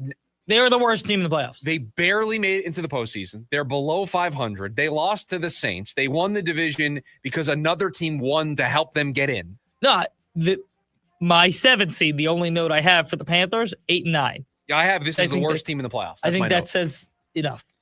My number 16, the Chicago Bears. Okay. I think we flipped 6 and 5. I am not buying a quarterback to win the Super Bowl, to go far in the postseason, with a completion percentage under 60%. I won't do it. My number 16, the Green Bay Packers. So we did. We flipped 6 and 5. And I think it's the Packers because they, 1, have to go on the road. But 2, since Parsons has gone down, they rank in like 25th in total defense. They're giving up 26 points per game. I don't trust Jordan Love more than I trust Caleb Williams. I probably trust him the same. See, that's where I would. And that's so, where the tiebreaker and for was me, for me, I think the tiebreaker goes to the home team that has the better seed. That in their last game, I thought the Bears dominated them. Yeah, for me, I looked at the history of the Super Bowl, and there were a couple of names. Terry Bradshaw did it. Joe Namath did it, winning a Super Bowl with under 60% completion percentage. But most of the names on the list that I saw played when you didn't throw the ball more than 20 times a game. We live in a different era now, and Caleb needs to be better. And I can't get there with a first-year head coach in the postseason, a quarterback that is playing that bad. He's not been good this season. They are not winning games because Caleb Williams is being the Caleb Williams that everybody thought they were going to get when they took him first overall. Just not. And I'm sorry, they're not beating any of the teams in the NFC West if they play them with that type of quarterback play. It's not going to happen. So I have them at number 6. At number 5, I have Green Bay. On paper, this should be an NFC title contender. But no Micah Parsons. Jordan Love's been banged up. They've lost 4 in a row coming into the postseason. My tiebreaker is they're going to play the Bears. I trust the coach more. I trust the quarterback more on Green Bay side of things. At number 5, I have the Bears. And for all the same reasons that I just put them, I almost put them higher. But they rank 9th in total offense. I think there are 2 teams that have probably better head coaching situations, just given the experience. So I put them higher. But certainly, I think this Bears is reliant on the turnovers. If they get a couple turnovers, they're just going to be hard to beat. But the team that I have right in front of them, listen, they put 30-some points on. So I've seen this offense work, and I know you are anti-Caleb, but in the biggest moments this year, Caleb has been best, and that does say something. I have the Eagles at number 4. Yeah, for me, I have the Niners. For me, with Philly, it's just a team that you don't want to give up on. I think with the way they've played this season, I don't love them as a top 3 pick for the NFC title. They've got too much talent on both sides of the ball. Jalen Hurts has made the big throws in the big moments. They've got a Super Bowl pedigree. They've been there, done that. So you would expect them to be able to win those small moments in a playoff game because they've been there. They know how to navigate. I know they haven't been great this season, but they're just a team you don't want to give up on. But I think if I was just evaluating them on this year and I didn't have the Super Bowl as a recent memory, I think they would be lower. Yeah, I think that's interesting. And I'll get to my points on the Eagles on why I kind of see it the flip side. But for me, 4 team, the Niners. Listen, they do a lot of things right. I just don't think they have the talent right now. And I think Seattle exposed them offensively while they were rolling in the last few weeks. Before that, you score 3 points at home against Seattle for a chance in the 1 seed. That says enough. Defensively, they played probably their best game all year, only giving up 13 points and still lost by 2 scores. So I think that says enough about them. I have major concerns about them defensively. And I have starting to become concerns about what a good defense like the Eagles are going to do if you can take away Christian McCaffrey. Yes, they might get Kittle back this week, but it was really bad versus Seattle. I have the Honda Civic at number 3. I worry about them having enough weapons. They have a great base with Purdy, McCaffrey, and Kittle. That's going to give them a shot in any game they play. They've got a coach that, while he hasn't won one, has taken teams to the Super Bowl, has coached in a Super Bowl. So he has that pedigree of knowing how to navigate this. Hasn't been able to break through and win it with this team. But I worry about their lack of weapons. I just think Purdy has played well in these moments. McCaffrey is a difference maker. This could be Kittle's last stand. They've got a good coach. It's the Honda Civic. My number 3 team is the Los Angeles Rams. I think, well, I know everybody says they're the best team in the NFC. I have major concerns. In the last 3 weeks, they're giving up 28 points per game. They played Seattle in a big one in Seattle, and they gave up 38. Then they played Atlanta, gave up 27, and Arizona this week and gave up another almost 30 piece. So I have major concerns about this defense right now, but offense speaks for itself. They're averaging 30 points per game. They have the coach that I believe can win. They have that Super Bowl and the Super Bowl pedigree that you talked about with Sean McVay, with Matthew Stafford. Matthew Stafford is coming off what has been the best season of his career. Plus, they get Devontae Adams back. I do have just small concerns about the defense right now. Yeah, number 2, I have the Los Angeles Rams. They have the best coach on the NFC side. They have the best quarterback on the NFC side. They have an MVP at quarterback in Matthew Stafford. I think they have a great first-round matchup for them taking on the Panthers. There's a world where if they get an upset from either the 49ers or the Packers, they can avoid the Seahawks until the NFC Championship game, which I think is going to be huge. But the question with them is, can they go on the road and win a game? Well, we're going to get a very quick answer this weekend against Carolina, and then we'll see if they have to go to Philadelphia again or if they go to Seattle early in the second week of the postseason, how they're able to handle themselves there. But that's the big question mark with them. Can they win the road playoff game? But they've got the coach. They've got the quarterback. They can run the football. They've got a young, hungry defense that can make plays. I don't want to say that Matt Stafford and Sean McVay can't win the NFC because I've seen them do it, and they're just not two guys I'm going to bet against. Yeah, winning 3 straight road games in the playoffs is really hard to do. Yes. That's probably why I have them at 3 and not at 2. They'll need some help. If they get some help from San Francisco and Green Bay, then they look pretty good. It's a better path for them, I think. Although, would you rather play Seattle or Philadelphia in the second round? I don't know. Yeah, that's the question. How much do you trust the Sam Darnold effect, right? Right. I thought he looked good against the Rams, who they just dropped 38 on. You know, there's value in playing a team that you've seen twice already. Certainly. Easier to prepare. Yeah. So I could go either way. Yeah. My number 2 team is the Philadelphia Eagles. The defense speaks for itself. I mean, there's no doubt about it. I have major concerns about this offense, but their playoff experience. Talk about pedigree. They're coming off of a Super Bowl. And the reason that I have them so high is because of the same conversation I think we had around Kansas City last year. The Kansas City Chiefs went to the Super Bowl. And I think they're very similar teams. They didn't look pretty. The offense isn't great. They play good defense. And they win the winning moments. And for me, I've seen a team very recently play a style of football that the Eagles are getting away with and go to the Super Bowl. And so I can see a world where the Eagles can go back to the Super Bowl, even if they don't fully unlock that offense, because I think that defense is, if not the best in the NFC, the second best behind who we both believe is the number 1 team in the NFC. But I think they have a favorable matchup in the Honda Civic early because of how they match up. And then I think you get the wheels turning, they may go to Chicago, which could be a really good matchup for them as well. Yeah, or they're hosting the Rams if the Packers pick off a Certainly, win, or the Panthers if the Rams, if the and then Packers, it becomes a little different story. It's a different story. And then number 1, I think it's obvious, it's Seattle. They're top 3 in both offensive points per game and defensive points per game allowed. In fact, on the defensive side, they're the number 1 defense in points per game allowed. And oh, by the way, you have to face a top 3 offense and defense in their building every single week of the postseason. You got to go to Seattle, where their offense has been only even better. They're averaging over 30 points a game at home this year. So enough said about the Seattle Seahawks. With that defense, with that offense, they are, simply put, the most complete team in not only the NFC, probably in all of football. If you wanted to have one knock, it's the inexperience of the coaching staff. And it's Sam Darnold. And it's, will Sam Darnold turn into a pumpkin again? And I think those are fair knocks, but hypothetical knocks. Sure, and the defense is really good. It can kind of cover up for a bad Darnold game. I stand by it. He threw 4 interceptions in LA, and they had a chance to kick a field goal to win the game. So even in a moment this season where Sam Darnold kind of turned back into a pumpkin, they still almost won the game. And they're going to get the home crowd that's going to stay in it. Every defensive stand, every defensive play is going to get that place just electric. I was up there in Seattle for my honeymoon during the Mariners run.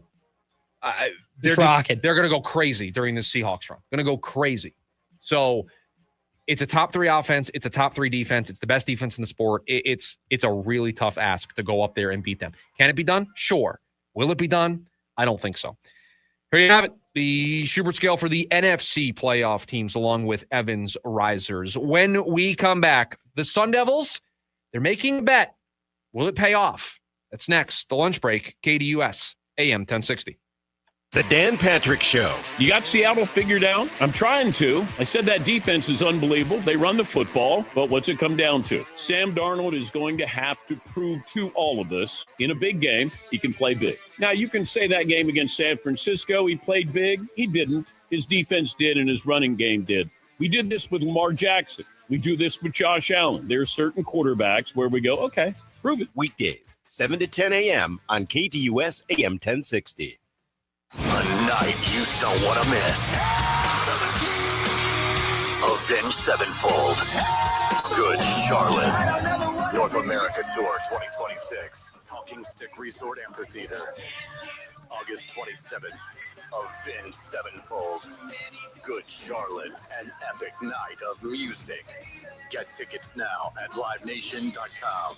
Don't miss Avenged Sevenfold and Good Charlotte, part of the America First Credit Union Concert Series. Casino Arizona is uniquely Arizona. Feel at home with the Valley's one true locals casino, from the welcoming, friendly smiles to the slot win high five celebrations. Picture yourself with the coolest cast at our blackjack tables. Dine like a rock star at our buffet or Choya Steakhouse, where even the steaks are famous. Want to stack up rewards while having fun at your favorite casino? Join Salt River Rewards, and the excitement keeps rising with every return visit. Casino Arizona. Uniquely Arizona. Must be 21 years of age or older. Gambling problem? Call 1-800-NEXT-STEP. Right now at Del Taco, you can get 2 grilled chicken tacos for just $3.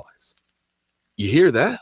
That's the real sizzle of a real grill. At Del Taco, we freshly grill our marinated chicken right here in our kitchens. Not some factory far, far away. It's what makes our grilled chicken tacos a top seller for over 30 years. So come get 2 grilled chicken tacos, made to order for only $3. A real good deal we can all use right now. Only at Del Taco. Del, yeah. Price and participation may vary. Hi, I'm Dustin, your friend and jeweler at Shane Company. I know finding a dream engagement ring can be overwhelming, but don't worry, we got you. As director of diamond sourcing, it's my job to make sure every single diamond at Shane Company is truly the best of the best. Our team travels the world to see diamonds up close, in person. We handpick each one for its unique fire, brilliance, and scintillation. Diamond buying is an art. Of course, we look at cut, color, clarity, and carat, known as the 4 C's, but that's not all. We also look at how each diamond looks on a hand, where it will be worn, how it makes you feel, and if it's worthy of a Shane Company customer. That type of expertise only comes from working for a company that's been a family business since 1929. We also think about your budget. We only pick the best in each grade in all shapes and sizes. Your diamond is guaranteed to be the most beautiful because a friend wants you to pick from only the best. Drop by your store or shaneco.com and see for yourself.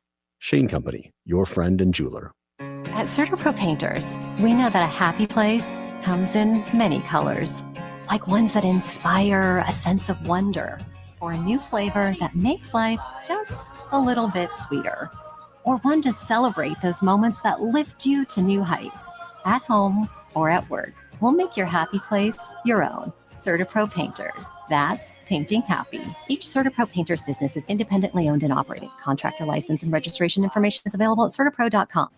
NAU men's basketball continues here on KDUS AM 1060. Join the Lumberjacks this Thursday evening as they play host to Weber State. With the leadership of head coach Shane Burkhart, NAU knows they have what it takes to defend home court. Join Mitch Stroman on the call live. It's NAU versus Weber State this Thursday. Pregame at 5:30 p.m. and tip-off at 6 right here on KDUS AM 1060. Online at KDUS1060.com and on the KDUS 1060 app. Is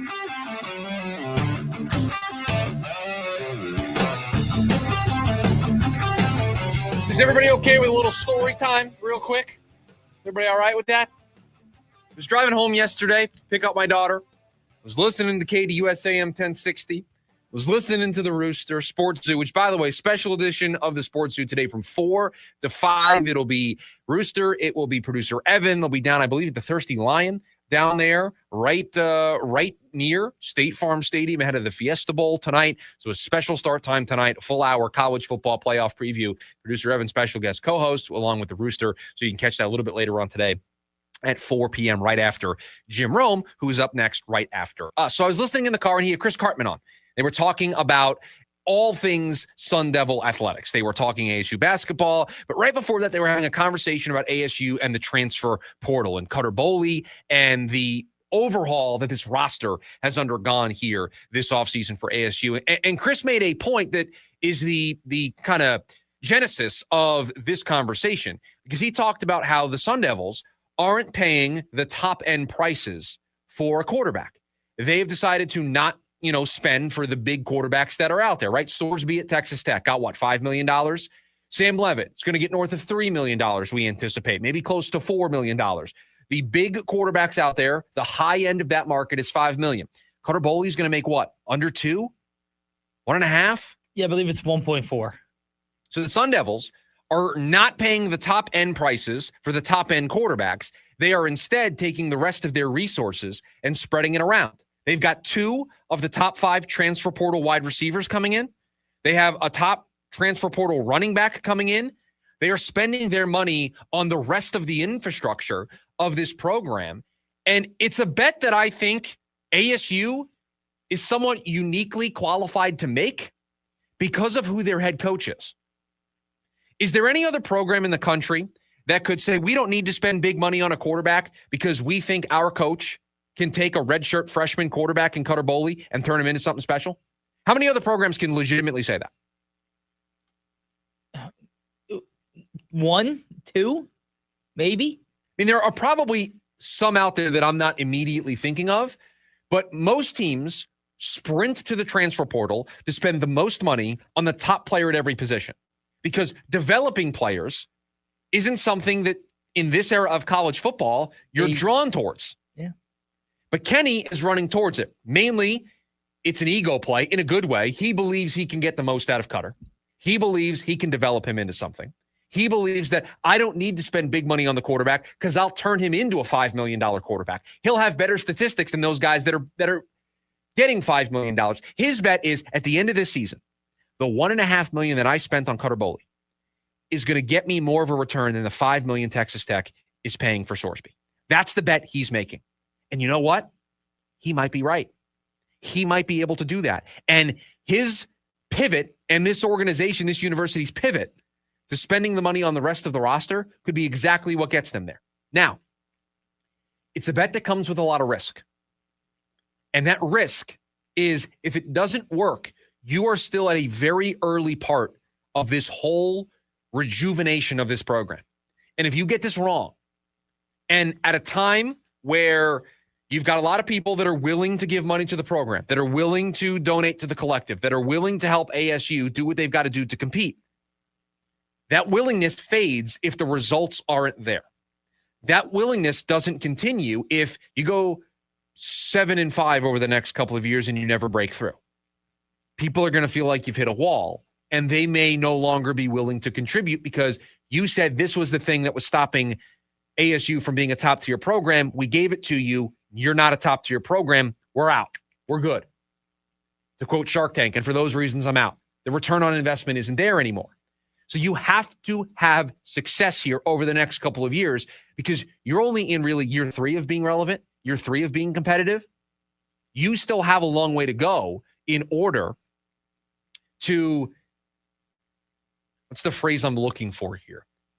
In order to have staying power, you need to build up the resume more, where if you have a bunch of success over the next 3 to 5 years, and now we're talking about 5 to 8 years worth of you being nationally relevant, that will keep the money flowing. The money will continue to be there if you continue to be successful. And if you have a down year, you'll be given that grace.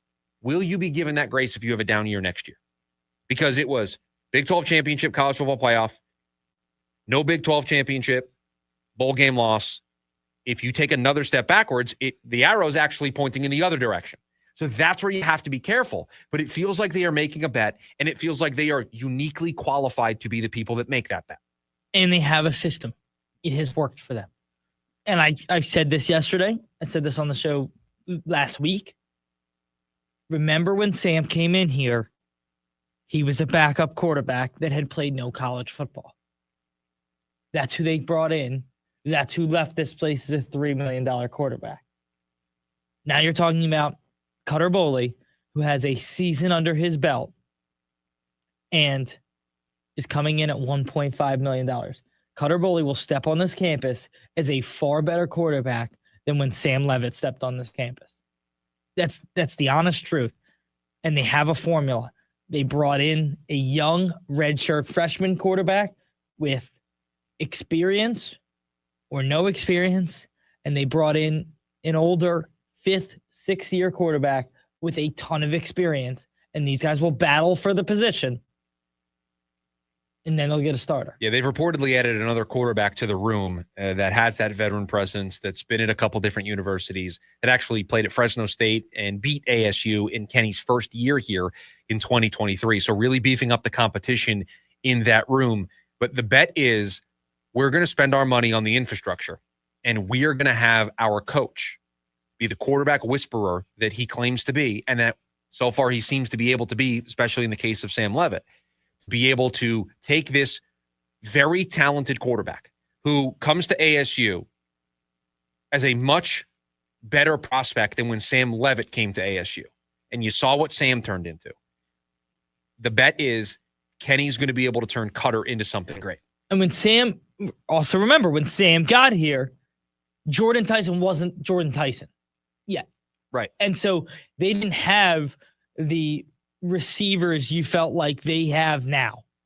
You feel like they've added 2 of the top 5 receivers in the transfer portal at receiver. And so all that's going to do for this quarterback, for whoever it is, and we both believe it'll be Cutter Boley, a receiver room helps. An ability to run the ball helps, and they've added a running back. Because, by the way, it feels like Raleek Brown is seemingly going to head to Texas. Texas looks like is where he's going to go, yes. So they've addressed that. They've addressed weapons. This is the old NFL philosophy, and it's very different in college football. We talked about this in the morning meeting. But this is the old build around the quarterback and let a quarterback work with his weapons. I don't know how it'll work in college football because everything is faster. It just, what I mean by the game isn't faster, I just mean that the movement around the teams are faster. The timeline is faster. Yeah. You don't have the runway that you do sometimes in the NFL to let things develop. I mean, it's almost instantaneous how successful you need to be now in college football, or else players are going to leave in the portal. You may get time as a head coach to figure it out, but players will just leave. They don't get the touches. They don't get the targets. They don't get the opportunity. The results aren't there. They're not playing in big games. The NIL money's kind of drying up. They'll leave. They'll go someplace else. Getting the exposure. Right. They'll leave. Yeah. They'll go to another university that's offering them all of that.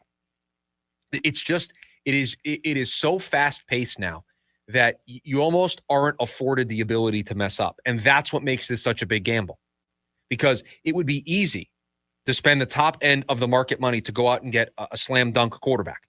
This is not, if you remember about a month or so ago on the program, we talked about the press conference that Kenny had ahead of the bowl game, where he had a grin on when he was asked about the quarterback. And we thought that was his way of kind of signaling, big name I've got a big name. And we tried to figure it out, who that big name was going to be. And maybe they had a big name and that big name decided to stay at his university. We'll never know what went on behind closed doors.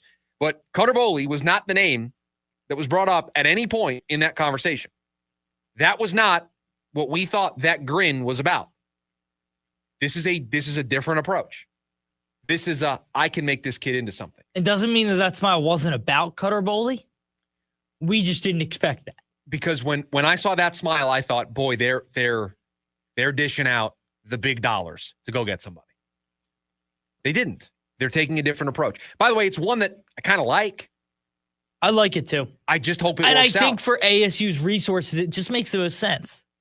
And if you make this work, if with Sam it worked, and then with Cutter Boley it works, boy, you're going to be able to get any quarterback you want in the portal any single year because they're going to trust you to be able to turn them into something.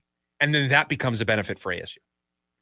480-864-1060 is the phone number for you to join us here today on the program. When we come back, we've got all the stories we didn't get to throughout the course of the show. We call them the leftovers, and they're next. The lunch break, KDUS, AM 1060. NAU men's basketball right here on KDUS AM 1060. Join the Lumberjacks as they look to defend home court this Saturday against Idaho State. With head coach Shane Burkhardt at the helm, the Lumberjacks know they have what it takes to score another win. Join Mitch Stroman on the call live. It's NAU versus Idaho State this Thursday. Pregame at 5:30 p.m. and tip-off at 6 right here on KDUS AM 1060. Online at KDUS1060.com and on the KDUS 1060 app. If you're hurt in a car, truck, or motorcycle accident, choose the attorneys at Sweet James. They help you navigate the legal process and pursue the compensation you may be entitled to. Free case review. Help available 24/7. Hablamos Español. 809-million. 809-million. SweetJames.com. This advertisement is paid for by Sweet James LLP. Responsible attorney, Bobby Tick-Heavy. Offices in California. No guarantee of results. The Avett Brothers and Mike Patton present Avett Patton performing live at Arizona Financial Theater, May 12th.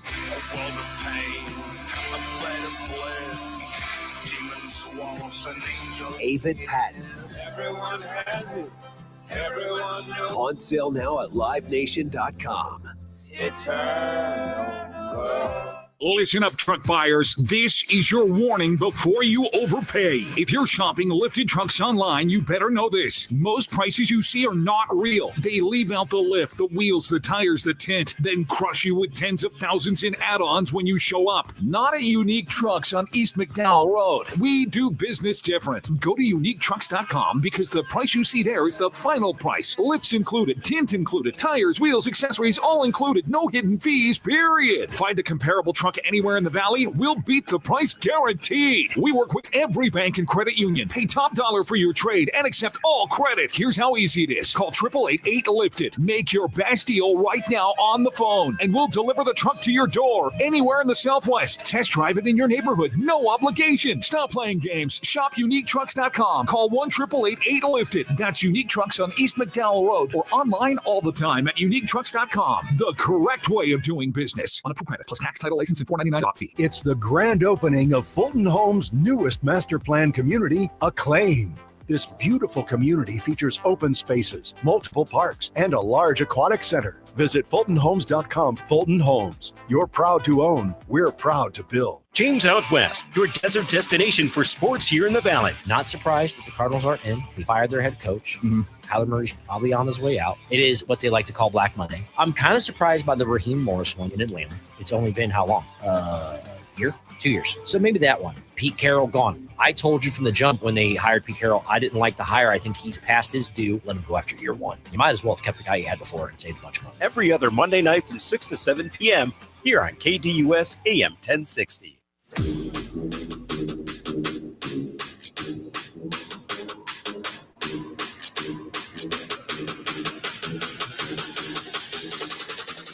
We've got NAU men's basketball tonight here on the station, 5:30 pregame.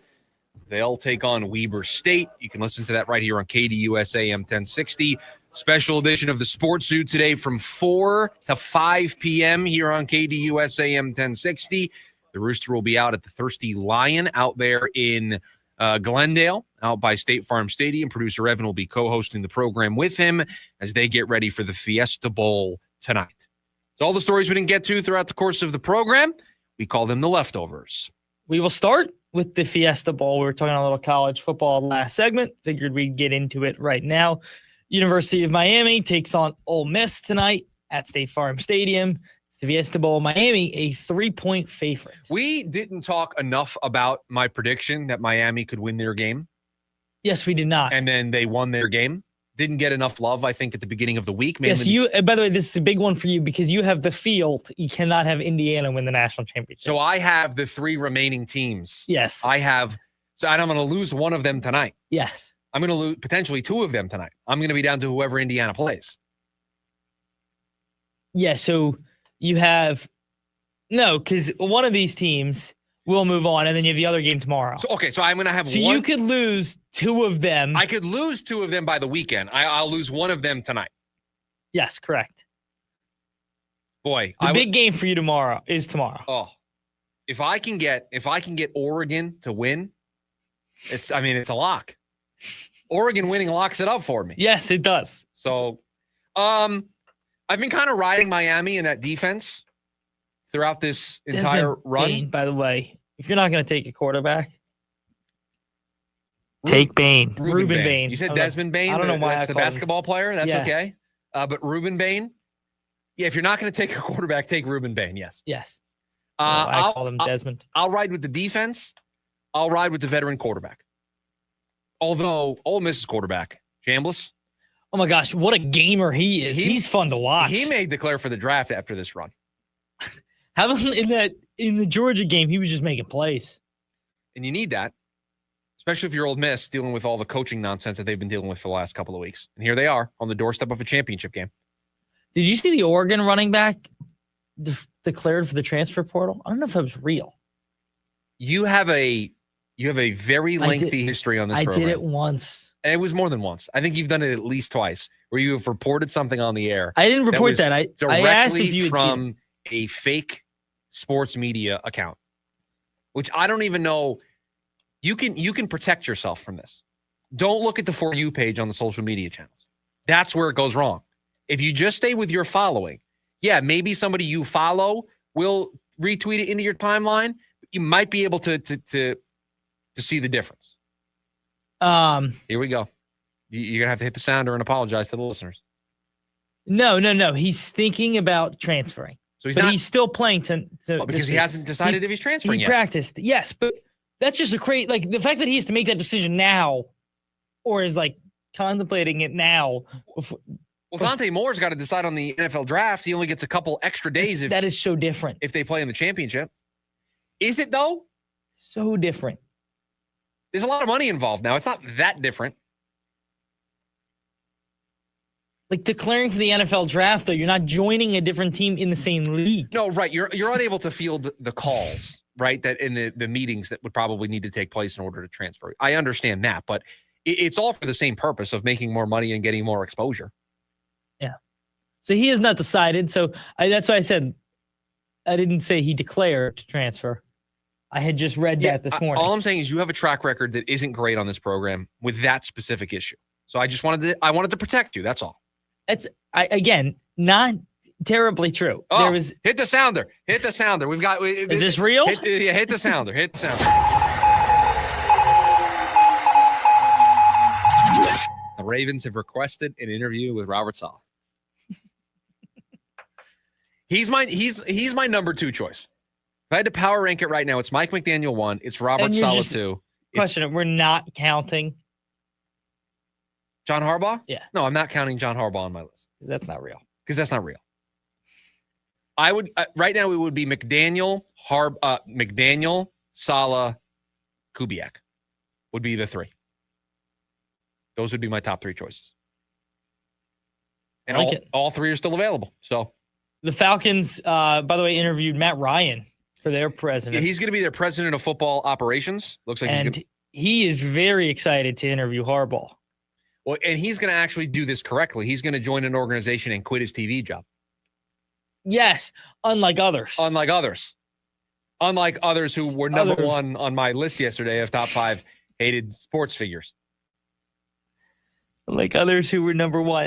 That feels a little biased. I mean, I'm just telling you. We don't talk about it enough. It is crazy that he's allowed to do that. Yeah, I know that he just is allowed to. And he sits in these meetings. Yeah, no, he just breaks all the rules. Yeah, no, it's great. It's fantastic. Great league you're running here, Roger. Yeah, well, Roger's always ran a great league. Yeah, Roger's always been good at this. Always. He's always been great. Because they have no problem. No, zero problems whatsoever in the NFL. Zero. No, not at all. In some MLB news, there's not much, but so Tarek Skubal set a record arbitration case. Did you see this? Okay, so I know what the record used to be. I know what the record used to be. I'm just trying to find the exact number. I can't remember what the number was. It was, if I'm remembering correctly, it was Vladimir Guerrero Jr. before he signed the extension. It was. Yeah. Yes, you are correct. And I just want to find the exact number for you. Because before Vlad, I think it was Mookie Betts. Maybe it was because I guess he hit arbitration after 18, right?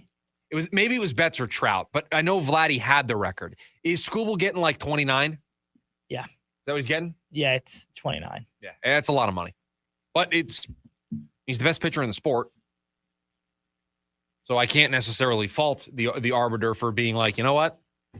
29 million. And in all honesty, did they agree to the deal, or was that? That's what it's being reported as. They agreed they are avoiding arbitration? No. Or they went to arbitration and 29 million. They are going to arbitration, and it's going to be 29 plus. Boy, was that stupid of the Tigers. And it says 29 plus. So they don't have an exact number yet. Don't go to arbitration. Why would you do that? I guess if you couldn't get it done, unless he's asking for 40 this year. Yeah, but he's not going to ask for 40. I mean, we can be reasonable here. He's going to want to go to the Tigers and say, hey, I want to set the new record. Okay. What's the record for? No, whatever Vladdy's was, he just wants to beat it by $1 million. Okay, I'll do that. I think Vladdy got like 27 and a half. I think that sounds right. Well, I sometimes make stuff up as we go here. So no. What did he get? That's Juan Soto, 31. Juan Soto with 31? Yeah. So he might have asked for 32. Yeah, that's okay. Now you're starting to. I mean, it's $3 million, but at 32, yeah. But you don't go to arbitration with a guy. You don't. You now have to talk bad about Tarek Skubal. The defense rests. We don't have anything. We don't have an ability to say anything bad about Tarek Skubal. It doesn't exist. What are you going to say? He only gave you 6 innings in the playoffs? You can't say anything. Because you pulled him too early? Jim Roman's next. Everybody have a great rest of your Thursday. We'll talk to you tomorrow. See ya. AM 1060 KDUS Tempe Phoenix and KSLX